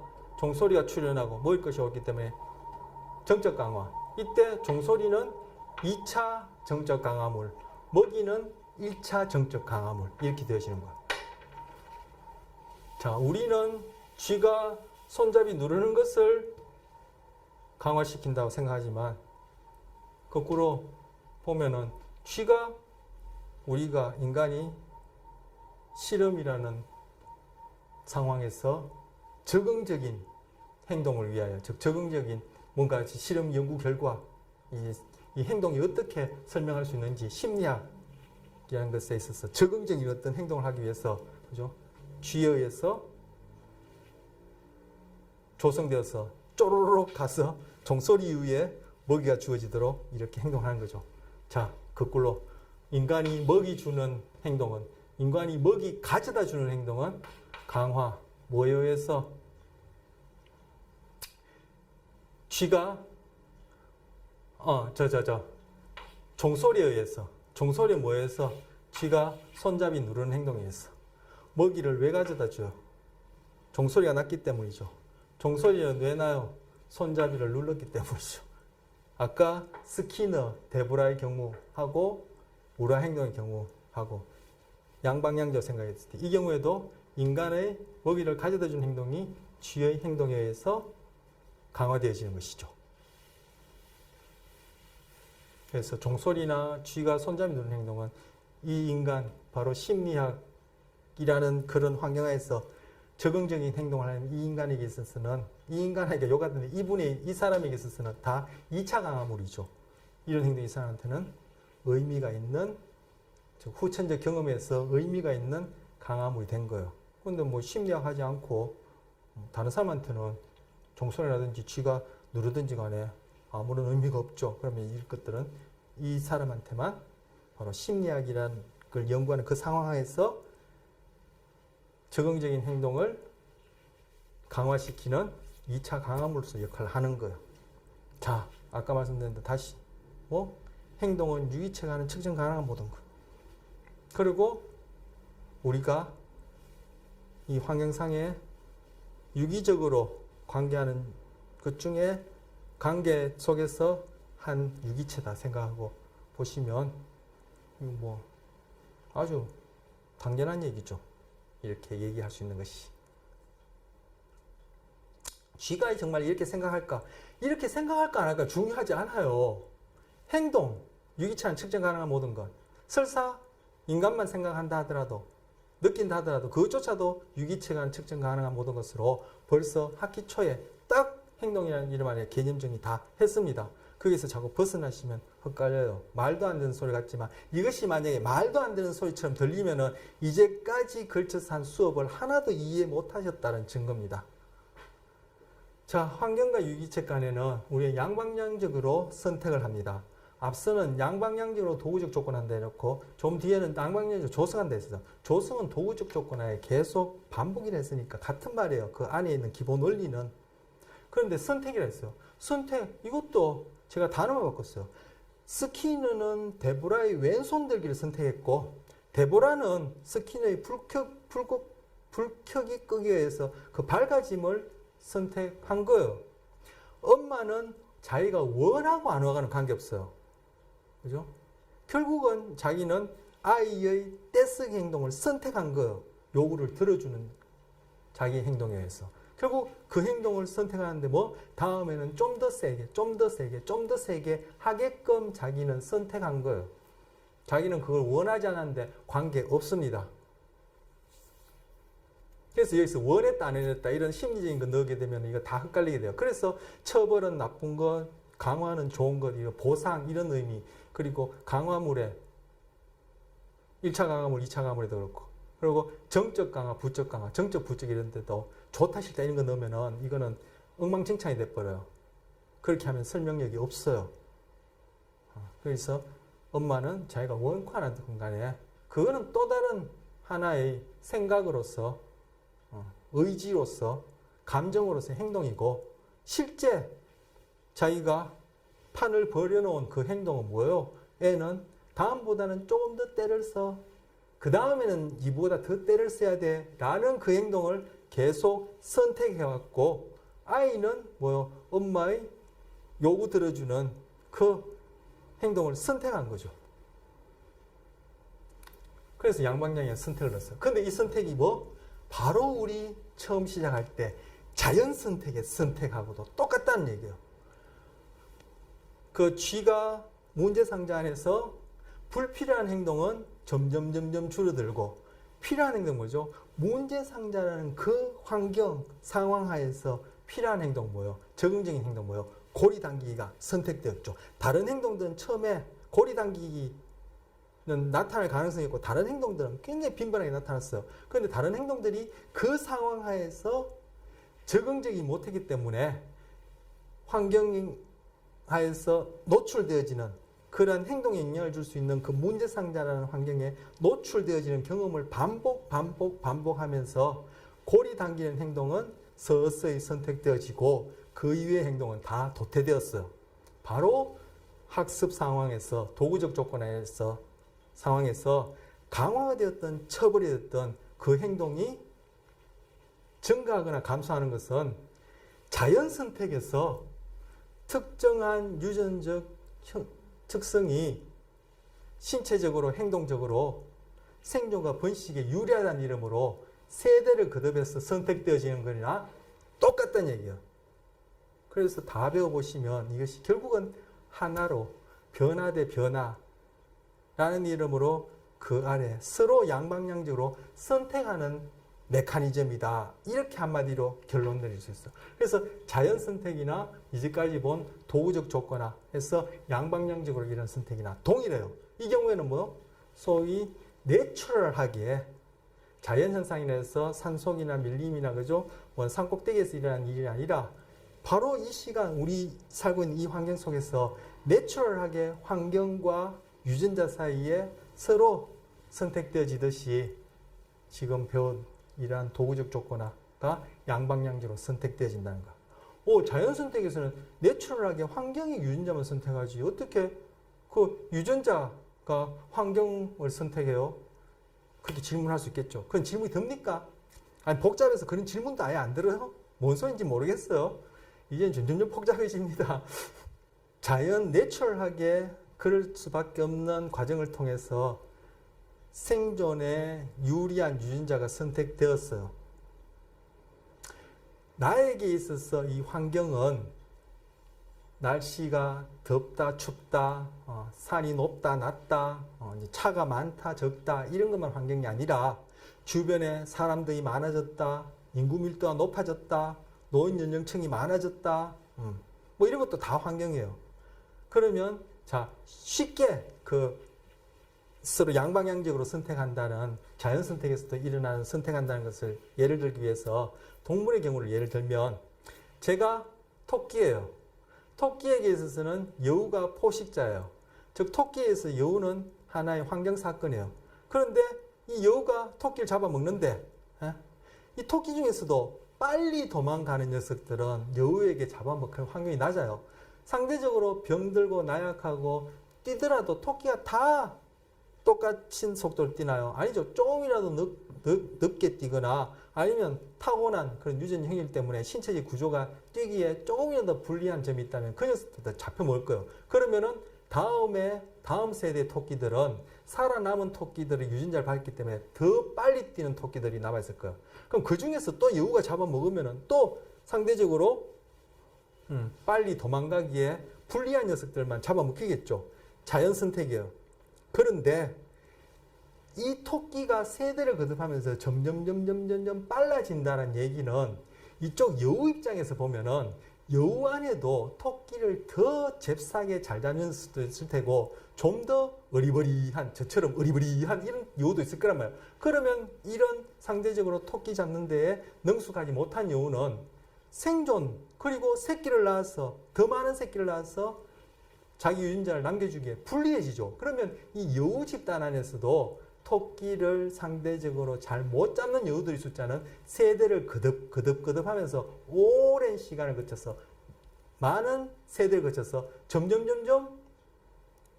느린 여우들, 토끼 잡는 재주가 못한 녀석들은 점점 사라지고 여우에게서는 더 토끼를 더 잘 잡는 여우들만 계속 자연 선택되어지는 거예요. 즉 여우에게 있어서 토끼라는 먹잇감의 그러한 행동 특성, 신체적 조건이 환경이 되어지는 거예요. 뭐 서로 자연 선택해서 환경과 즉 토끼에서는 여우라는 환경이, 여우에서는 토끼라는 환경이 바로 그 개체, 집단, 종 수준에서 계속 유리한 유전자를 선택해 나가고 그 개체 집단에서 토끼라는 이름은 태어나면은 나는 더 빠른 토끼, 여우라는 이름은 태어나면은 나는 더 빠른 여우, 이런 식으로 진행하는 것이요. 바로 양방향적으로 일어나죠.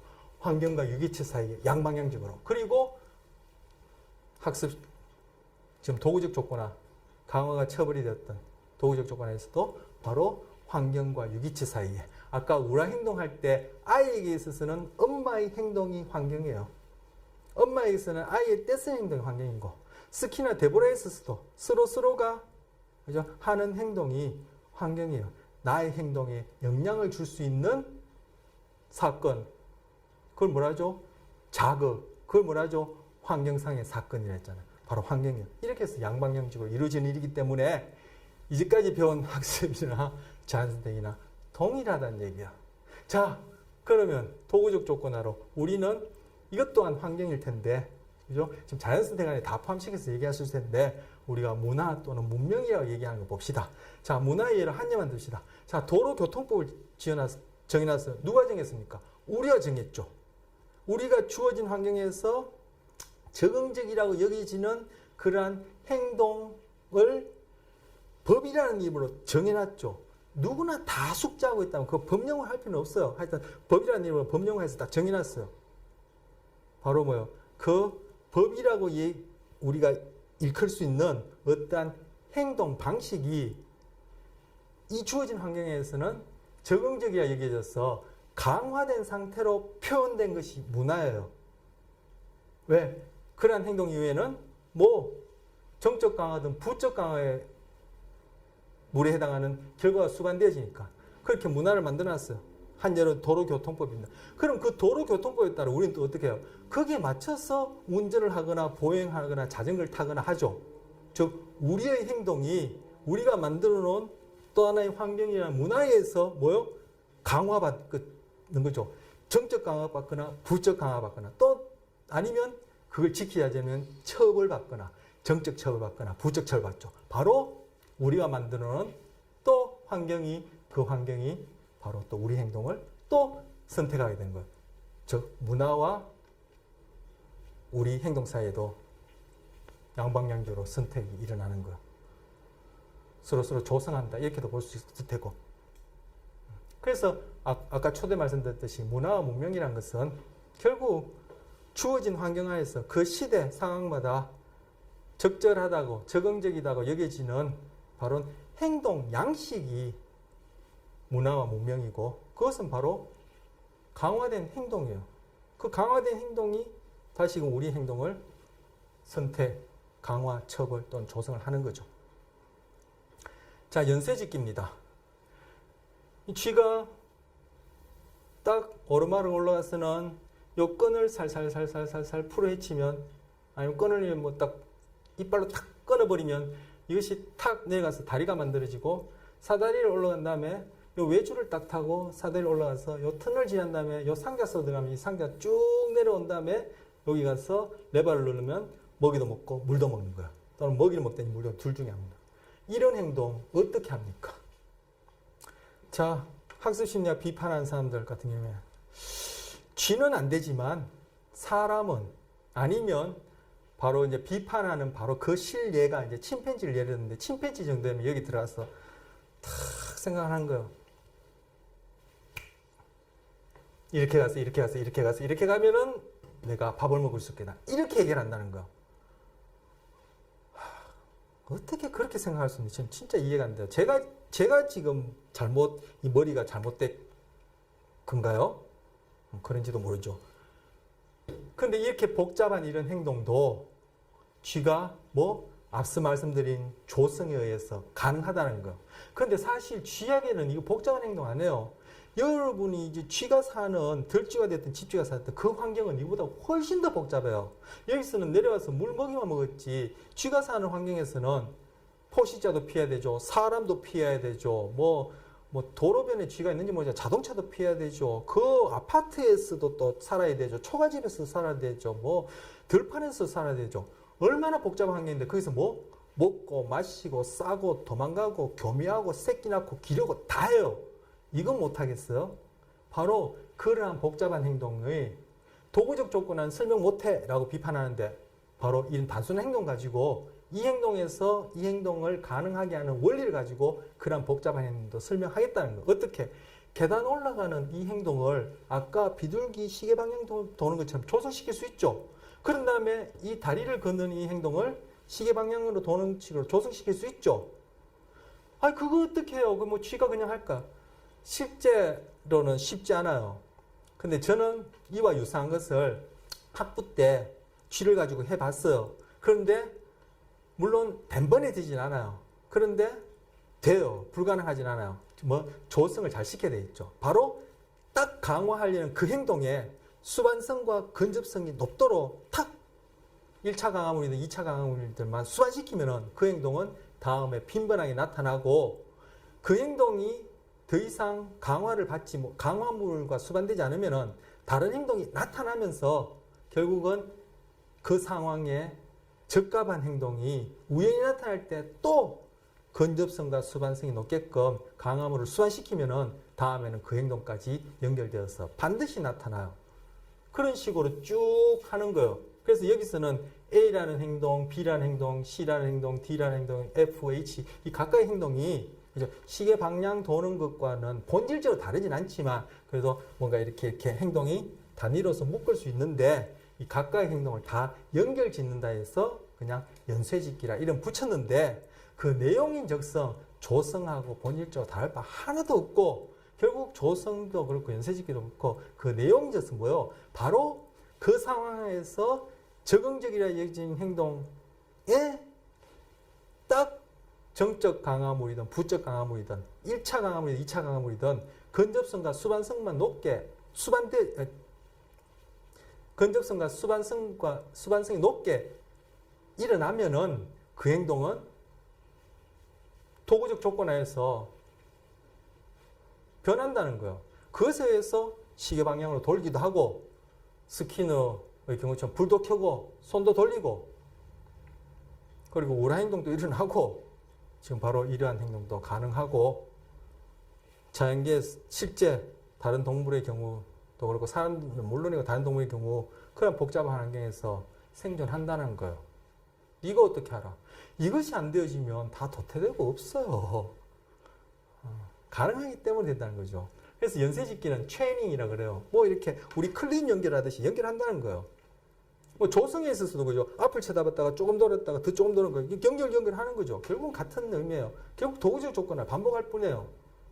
서로 관련된 일련의 행동들 각각을 강화함으로써 그죠? 강화함으로써 행동 연쇄를 형성하는 과정을 연쇄짓기를 하고 연쇄짓기를 위해서는 먼저 과제를 그 구성 요소로 분석하는 과제 분석이 필요하다는 거.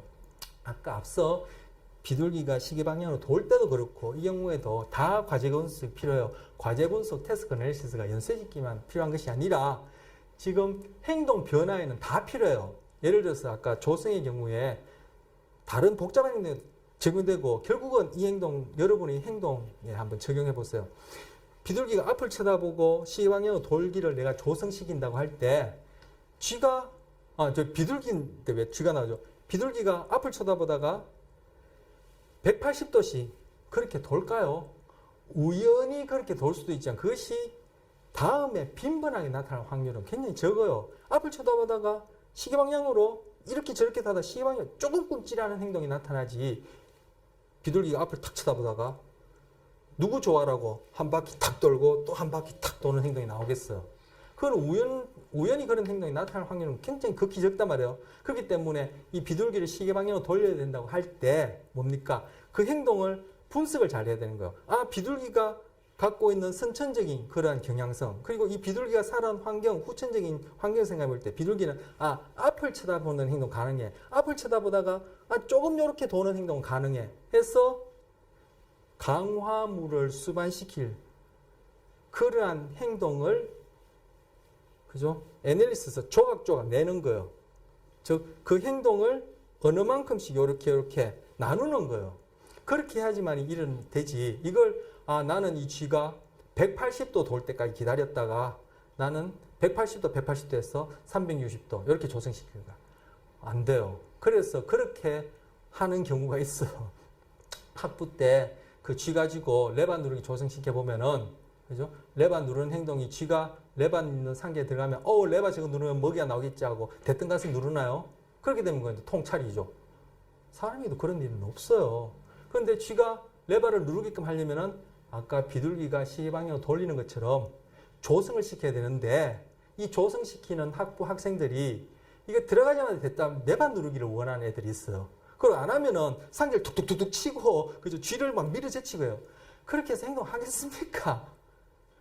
잘 지켜봐서 쥐라는 그런 종의 특성 그리고 쥐가 사는 환경 하에서 어떤 행동이 빈번하게 일어나고 어느 정도의 행동까지 할 수 있다는 것이 잘 분석되어지면은 바로 최종적으로 레바 누르는 행동에 가까운 행동을 체계적으로 계속 행동 이후에 행동의 강화물, 수반성, 근접성 높게 제시하면은 결국은 레바 누르기는 필연적으로 일어날 수밖에 없어요. 즉 과제 분석이 잘 되어진다는 거죠. 아까 연쇄짓기에서 마찬가지죠. A, B, C, D, E, F, G 이렇게 해서는 안 돼요. A라는 행동 다음에 B라는 행동. 나는 그냥 A, B, C 한꺼번에 하고 그 다음 이제 C, D 또 한꺼번에 하고 D, E, F 한꺼번에 이렇게 할 거야. 그렇게 해서는 쥐가 그렇게 할 리가 없어요. 사람 같으면 그렇게 하겠죠. 사람도 그럴 일은 없습니다. 자, 학교 들어간 애를 아까 수학 얘기했지만 들어가자마자 그죠? 1, 2, 3, 4, 5, 6, 7, 8에서 이걸 100까지 쓰나요? 우리 때는 100까지 쓰고 됐는데 어쨌든 쓰는 것 하고 9구단까지 한 학기에 마스터하고 그다음 이제 1학년 2학기 때는 그다음 이제 뭡니까? 사친연산 마스터하고 그다음 이제 2학년 1학기 때는 분수 이런 것들 가지고 노는 그리고 방정식 X, Y 이런 것들 마스터하고 그다음 이제 2학년 2학기 때는 미적분 가르친다. 글쎄요. 천재는 그렇게 하는지 모르겠지만 천재도 타고난 유전적인 그런 특성이 받쳐져야 하겠지만 일반적으로 그렇게 행동하지 못해요. 정도의 차이가 있지만 조금씩 조성해 나가서 결국 미적분까지도 하고 그죠? 우주수는 우주로도 날리고 하는 거예요. 근데 그런 과제 분석이 안 되어지면은 그런 엉터리 없는 일을 쥐에게 비둘기에게 바로 우리 주변에 있는 사람들이 이걸 한다고요. 다른 타인 자유하고 자기한테 한다고요. 평소에 해가 중천에 뜰 때 일어났다가 책이라고는 한자도 안 들여다보다가 어느 날 그분이 오셨는지 공부를 해야 됐다는 생각에 새벽 6시 새벽인가요? 6시 일어나서 1시간 운동하고 1시간 30분 아침 먹고 그다음에 30분 휴식한 다음에 오전 공부 3시간 하고 오후에 또 점심 먹고 휴식 30분 하고 오후 공부 4시간 하고 그 다음에 산책하고 저녁 한 10시쯤 되면 자서 8시간 수면하고 6시 일어난다. 뭐요? 행동 수정하려는 거죠. 바로 도구적 조건 하에서 어떤 행동을 강화하고 과거에 적응적이지 않았던 행동을 안 일어나도록 처벌하겠다는 거죠. 근데 과제 분석이 안 됐죠. 자기가 그런 것을 할 수 있는 그러한 선천적인 어떤 경향성이 어떤지 그것도 분석 안 됐고 그건 차치하고 하더라. 이제까지 살아온 그런 경험에 의해서 이런 행동을 할 수 있는지 과제 분석 없이 그저 친구가 장에 가니까 걸음지고 장에 간다고 그런 식으로 과제 분석해서는 자기 스스로 행동도 결코 행동 수정이 안 돼요. 그런데 그런 식으로 상담 장면이나 바로 우리 일상생활에서 가족이나 주변에 있는 사람한테 행동을 도구적 조건을 이용해서 강화시킨다든지 처벌시킨다든지 이렇게 하려는 거예요. 고전적 조건을 이용해서 역조건시키는 하려는 거예요. 그 뭐요? 전혀 이것에 대한 이해가 없다라는 거죠. 그래서 과제 분석이 중요합니다. 달리 얘기하면 이거를 다른 말로 하면 밑꼬라지를 잘 알아야 되는 겁니다. 그래야 행동 분석이 잘 돼요. 그것이 다른 동물이 되었던 다른 사람이 되었던 선천적, 후천적 요소, 자연 선택에 의해서 진화된 유전자가 선천적으로 주어진 그것이 어떠한 신체적 조건, 행동 경향성을 갖고 있는지, 뭐 인간의 경우에는 전반적으로 보편적인 그런 경향성이 있죠. 그리고 후천적으로 그 사람은 어떠한 경험을 했는지 여기에 대한 정보가 있어야지 말이 그것이 상당 장면에서 말을 통해서든 행동을 통해서든 결국은 고전적 조건이나 도구적 조건이 얘기한 행동 수준에 적용되어서 바로 자극에 대한 나의 내적 행동으로서의 정서 반응과 그 정서가 동기라는 이름으로 외적 행동으로서 도구적 조건화 되어지는 이 행동을 결정하게 되어지는 역조건시키든지 수정하든지 치료를 할 수 있게 되는 겁니다. 연쇄짓기, 연쇄의 마지막 행동이 1차 강화물과 수반되어져야 돼요. 아까 봤던 식으로 그렇게 해서 제일 마지막에는 물이나 먹여놔야지 나중에 눌렀더니 아무것도 안 나온다 하면은 그 행동들은 말을 폈겠죠. 두 번 다시 일어날 가능성이 없죠. 우리 행동도 그래요. 그죠? 아까 말한 대로 수학을 그렇게 오랫동안 배워서 나중에 미적분을 못 푼다 하면은 수학하려고 하겠어요? 아, 난 수포자가 될 거야. 아니면 어려서부터 그렇게 선행학습 조기교육 해가지고 나중에 턱 전문직을 구하려는데 그 주어진 환경 하에서 어째저째 뭐 사회, 정치, 경제적인 이유로 그러한 전문직이 더 이상 가능하지 않다. 아니면 나한테 주어지지 않다 하면은 뭐 그 이전에 했던 그런 행동들 그죠? 다시 반복하거나 다른 사람한테 하라고 하겠어. 야, 너 그거 하지 마. 해봐야 아무 소용없어. 때쳐. 내가 해보니까 아무것도 안 되더라. 이런 식이 되어지겠죠. 결국은 우리의 연쇄 행동, 마지막 그런 행동은 1차 강화물과 수반되어진다. 그것이 칭찬이 됐든 상이 되었든 격려가 되었든 뭐 내적으로 일어나는 하나의 사건으로서 내가 의지력이 되었든 끈기가 되었든 노력이 되었든 작심이었든 뭐가 되었든 간에 최종적으로는 뭐요? 1차 강화물, 즉 우리의 생물학적 생존과 관련된 그러한 항상성을 유지해주는 그런 먹고 마시고 도망가고 춥고 따뜻한 이런 것들하고 결국은 수반되어지는 것이지 이것 없이 우리의 행동은 일어날 수가 없다. 변화될 수가 없습니다. 왜? 우린 결국 생물이니까. 연쇄의 각고리는 연쇄의 다음 단계를 수행할 기회에 의해 강화된다. 즉, 각 단계의 행동과 상황은 2차 강화물이 되고 이 2차 강화물들 간에는 고순위 조건 형성이 일어난다. 이게 무슨 얘기냐 하면 여기에서 최종적으로 물이나 먹이 나오죠. 1차 강화물이요. 이거는 뭐하고 수반됐죠? 레바하고 수반됐죠. 그럼 레바는 2차 강화물이 되어지는 거예요. 근데 레바는 레바를 누르는 행동과 또 수반되어지기 때문에 레바를 누르는 행동이 또 하나의 강화물이 되어지는 거예요. 그러면은 이 레바나 레바 누르는 행동은 바로 이 상자 속에 들어가서 쭉 내려오는 이거 뭐 에스컬레이터라니까. 에스컬레이터 위로 올라가는데 엘리베이터 위로 올라가는데 이건 하강하니까 어쨌든 엘리베이터와 수반되어지고 짝지어지고 엘리베이터를 타는 행동도 이것과 짝지어지기 때문에 엘리베이터나 엘리베이터 타는 행동은 또 다른 2차 강화물, 조건 강화물이 되어지는 거예요. 그러면 엘리베이터나 엘리베이터 타는 행동은 이 터널이나 터널 지나가는 행동과 또 수반되어지기 때문에 이 터널이나 터널 지나가는 행동은 또 다른 2차 강화물이 되어지는 거예요. 뭐에 대해서? 그 이전 단계의 행동이나 상황에 대해서. 바로 그 얘기입니다. 그래서 연쇄의 각 고리는 연쇄의 다음 단계를 수행할 기회에 의해서 강화되어지는데 그 말인 즉슨 각 단계의 행동 그리고 그 행동 사다리가 되었던 터널이 되었던 엘리베이터가 되었던 레바가 되었던 그 상황 속에 있는 자극은 2차 강화물이 되어지는 거예요. 최종적으로 나오는 물과 먹이와 짝지어진 1차 강화물에 의해서 2차 강화물이 되는 거죠. 그리고 이 2차 강화물들 사이에는 지금 아까 엘리베이터하고 터널 사이에는 또는 엘리베이터를 탄다는 행동과 엘리베이터에 지나간다는 행동은 즉 그 상황 속의 자극과 내가 그런 행동을 한다는 것은 바로 고전적 조건 하에서 배운 것처럼 고순위 조건 형성되는 것이죠. 그래서 여기서 물과 먹이가 US고 레버는 CS1이고 그리고 이 에스컬레이터니까 엘리베이터는 CS2고 터널은 CS3고 그 사다리는 CS4고 이렇게 되어지는 거예요. 그리고 이 가까이 돼서 레버를 누르는 행동도 또 뭐 CS 1-1 해야 될까요? 이거는 엘리베이터 타는 행동은 CS2- 2 해야 될까요? 어떤 식으로? 어쨌든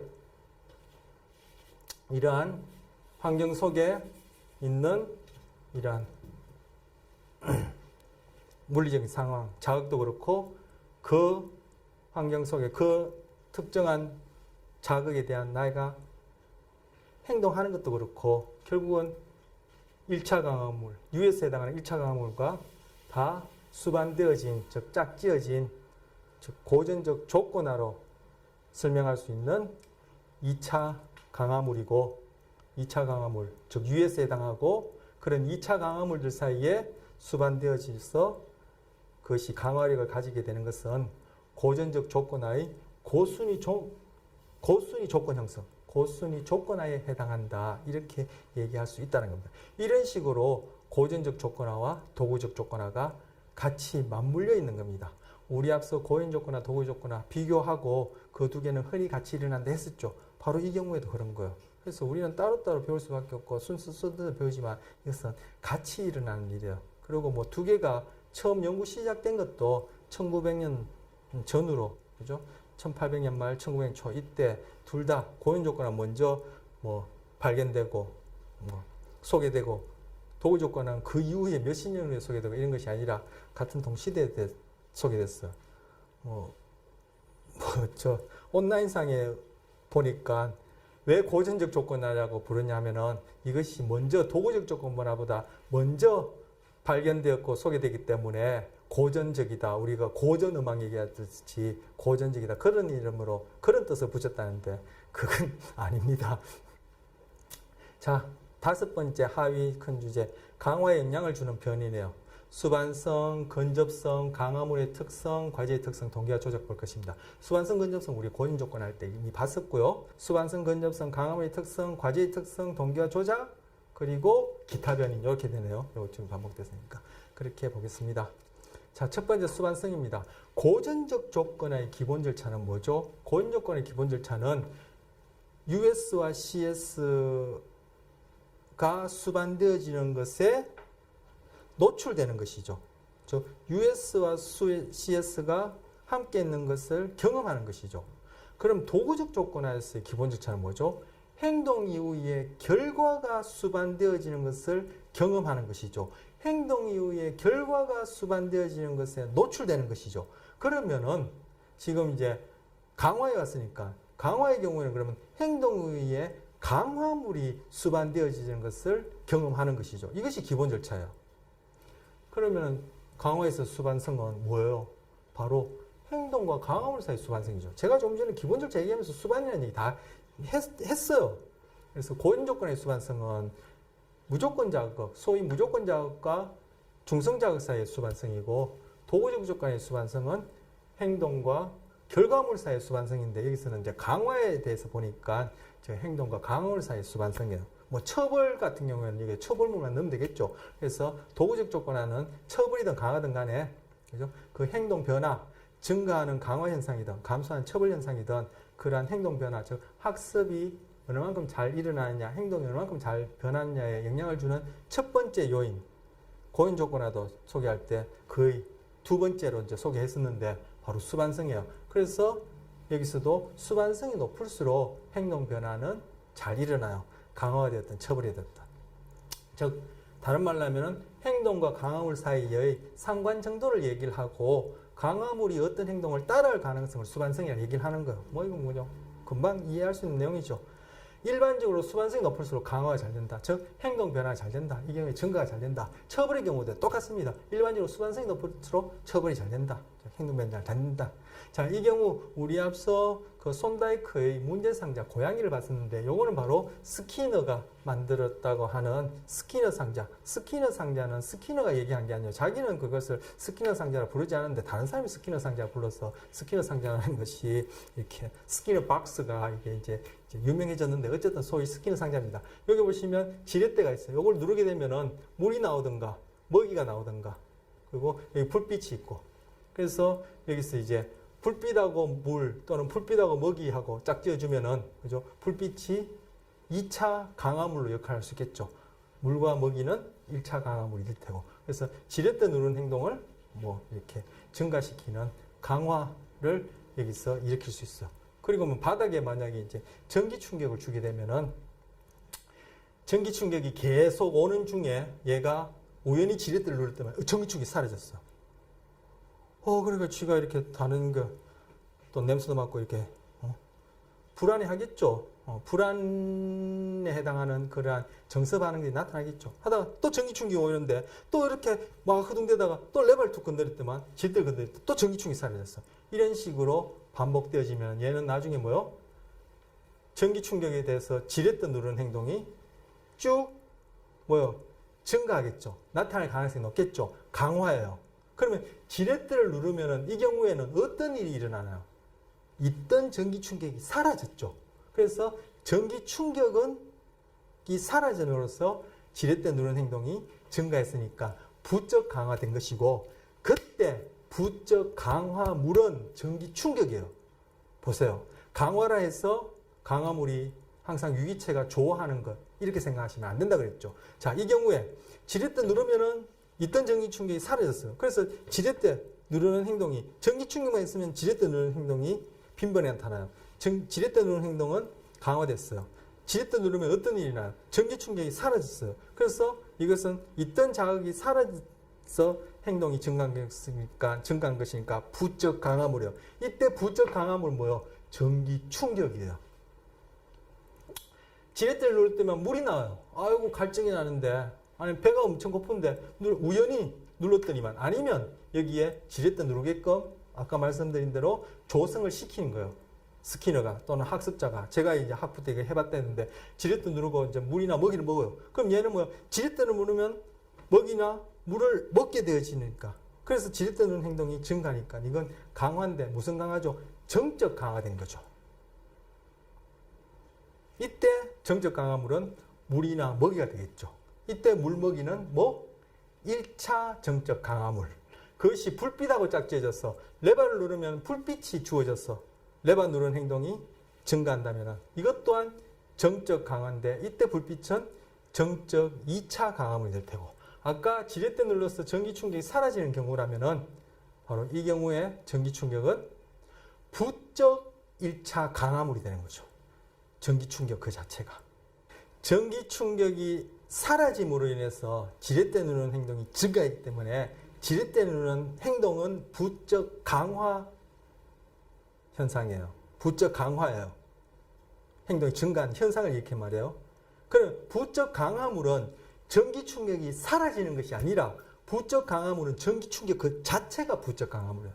지렛대를 눌렀는데 전기 충격이 안 사라진다면 사라지기도 하고 안 사라지기도 하고 왔다 갔다 한다면 즉 수반성이 100% 가깝지 않다면 지렛대 눌렀는데 물이나 먹이가 그죠? 나올 때도 있고 안 나올 때도 있고 아니면 극단적으로 지렛대 눌러도 전기 충격이 하나도 안 사라지고 지렛대 눌러도 물과 먹이가 전혀 안 나온다면 지렛대 누르는 행동이 증가할 리가 없죠. 바로 수반성이 높을수록 강화가 잘 된다. 조금 전에 말씀드린 건 근접성이에요.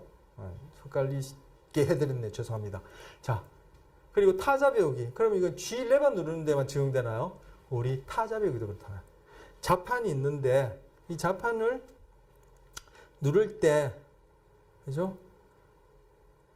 이 자판 글자마다 타이핑되는 활자가 무작위적으로 엉뚱한 다른 글자가 나온다. 만약에 기억이라고 쓰지는 걸 누르는데 니은이 나왔다가 다음에 또 기억 누르면 이것이 비읍이 나왔다가 다음에 또 기억 누르면 A가 나왔다가 이런 식으로 나온다 하면은 여러분이 자판 배우기를 통해서 나중에 사람 얘기하는 듣고도 안 보고도 두루룩 치는 이런 자판치기를 통해서 문장을 완성하는 행동이 일어나겠어요? 즉 그런 행동이 강화가 되겠어요? 왜? 각각의 자판치 행동에 대해서 2차 정적 강화물로서 일정한 자극이 수반되지 않고 기억에 대해서는 기억이 수반되었다가 안 되었다가 하는 수반성이 높지 않다면 또는 수반성이 없다면 자판배우기를 할 수 있겠냐는 거예요. 바로 자판배우기, 타자배우기 뿐만 아니라 모든 행동에도 도구조건화 가지고 적용해 볼 수 있다는 거예요. 자, 첫 번째 수반성의 중요성입니다. 두 번째 근접성입니다. 아까 얘기한 그 근접성인데, 자, 행동과 강화물 사이의 시간적 근접성이요. 고정 조건에서는 무조건 자극과 중성 자극, 중성 자극과 무조건 자극 사이의 시간적 근접성이었어. 여기서는 기본 절차, 바로 고인 조건하든 도구지 조건하든 수반성 근접성, 다 얘기지어지는 영향을 주는 변인들은 바로 기본 절차에 해당하는 핵심된 두 요인 간의 관계를 얘기하는 거예요. 고전적 조건에서의 수반성은 무조건 자극과 조건 자극, 즉 기본 절차를 이루는 두 구성 요소 사이의 수반성, 도구적 조건에서의 수반성은 바로 기본 절차를 이루는 두 요소, 행동과 결과 사이의 수반성, 그리고 고인조건의 근접성은 기본 절차를 이루는 두 자극 사이의 근접성, 여기서도 마찬가지로 도구적 조건의 기본 절차를 이루는 행동과 결과물 사이의 시간 근접성이에요. 행동과 강화물 사이의 시간 간격이 바로 근접성이에요. 여기에 그죠? 행동 강화물, 행동 결과 이 단어만 바뀌고 US, CS만 바뀌지 똑같은 개념이죠. 일반적으로 근접성이 높을수록 달리하면 행동과 결과물 사이, 이땐 강화니까 행동과 강화물 사이의 시간적 간격이 짧을수록 잘 되죠. 앞서 제가 수완성 얘기한다는 게 근접성 얘기한 그 경우처럼 지렛대 눌렀는데 있던 전기 충격이 한 1시간 있다 없어진다. 그래서 지렛대 누르는 행동이 부적 강화가 되겠어요? 지렛대 눌렀더니만 물이나 먹이가 한 5시간 있다 나온다 했어야 이 지렛대 누르기가 정적 강화가 되겠어요? 누르자마자 착 누르자마자 전기 충격 싹 사라지는 이런 식으로 지렛대 누르는 행동과 거기에 수반되어지는 결과 강화물, 먹이 물 같은 정적 강화물이든 전기 충격 같은 부적 강화물이든 이것이 즉각 따라올 때, 즉 두 행동과 강화물 사이의 시간적 간격이 짧을수록 달리면 근접성이 높을수록 행동 변화 이 경우에 강화가 잘 되겠죠. 근접성이 높을수록 강화가 잘 되는 이유는 왜 그렇습니까? 강화물이 지연되어지는 동안 다른 행동이 일어난다는 거예요. 지렛대를 누르고 먹이가 곧장 나오면은 지렛대 누르는 행동이 증가할 텐데 지렛대를 누르고 먹이가 한참 있다 나온다면은 그 쥐가 그 중간에 어떤 행동을 하게 되겠죠. 어떤 행동을 하다가 마침 그제서야 먹이가 나온다면은 바로 이 먹이는 어떤 행동과 근접성이 높게 수반이 되어지는 거예요. 바로 먹이 나오기 전에 했던 지렛대 누르기와 관계없는 다른 행동이 바로 강화되어질 수 있는 거예요. 왜?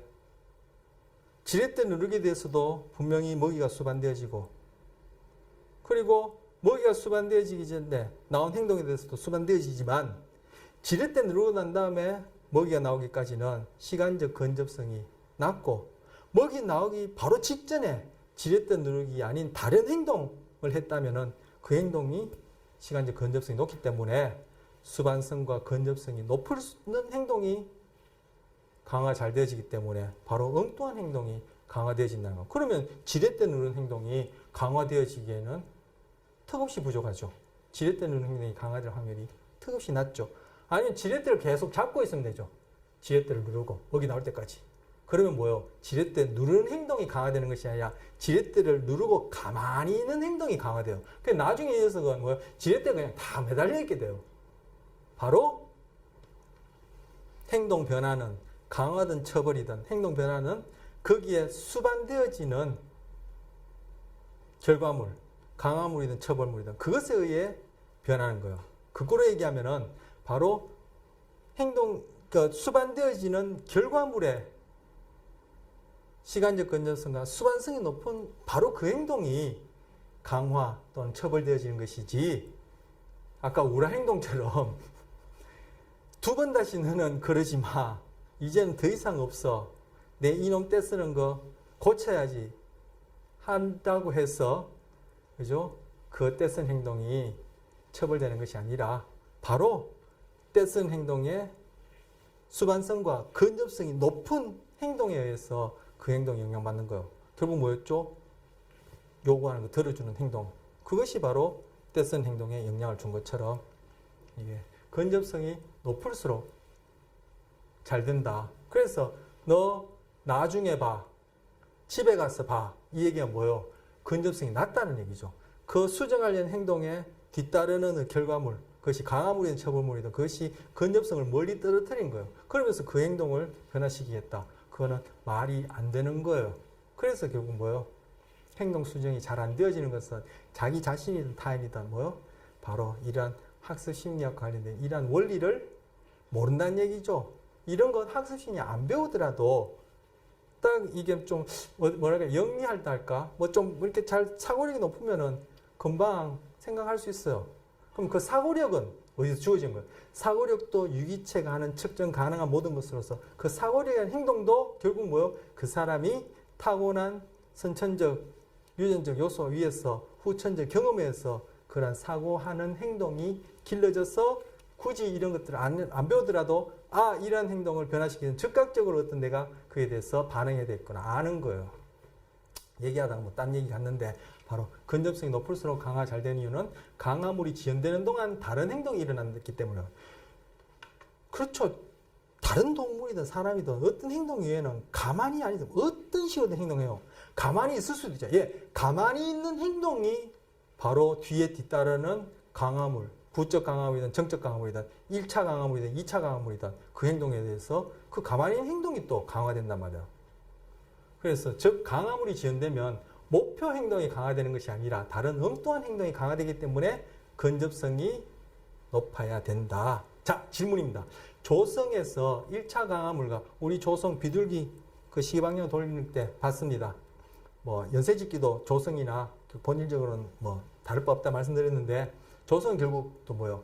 도구적 조건화 뭐 다를 바가 없다. 그냥 도구적 조건에 계속 반복이다 얘기 말씀드렸는데 조성에서 1차 강화물과 2차 강화물 중 어느 것을 사용하시 좋습니까? 어느 것이 좋을까요? 그리고 그 이유는 뭘까요? 2차 강화물 사용하는 게 좋죠. 그리고 그 이유는 바로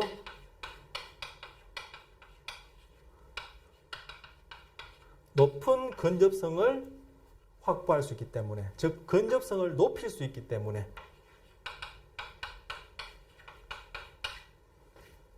그런 거예요. 이건 뭐 재차 반복할 필요는 없을 것 같습니다. 오늘 처음 시작할 때 강화물의 종류 얘기할 때 1차 강화물, 2차 강화물 비교할 때 즉각적으로 강화물을 제시할 수 있다 말씀드릴 때 얘기했고, 그 이후에 조성 얘기하면서 비둘기 시계방향 돌릴 때 1차 강화물, 2차 강화물 얘기하면서 어느 것이 더 사용하기 좋으냐 얘기했었어요. 그것이 지금 뭐 도구적 조건을 통한 행동 변화에 있어서 영향 주는 변인과 관련해서 바로 근접성과 관련되기 때문에 그렇습니다.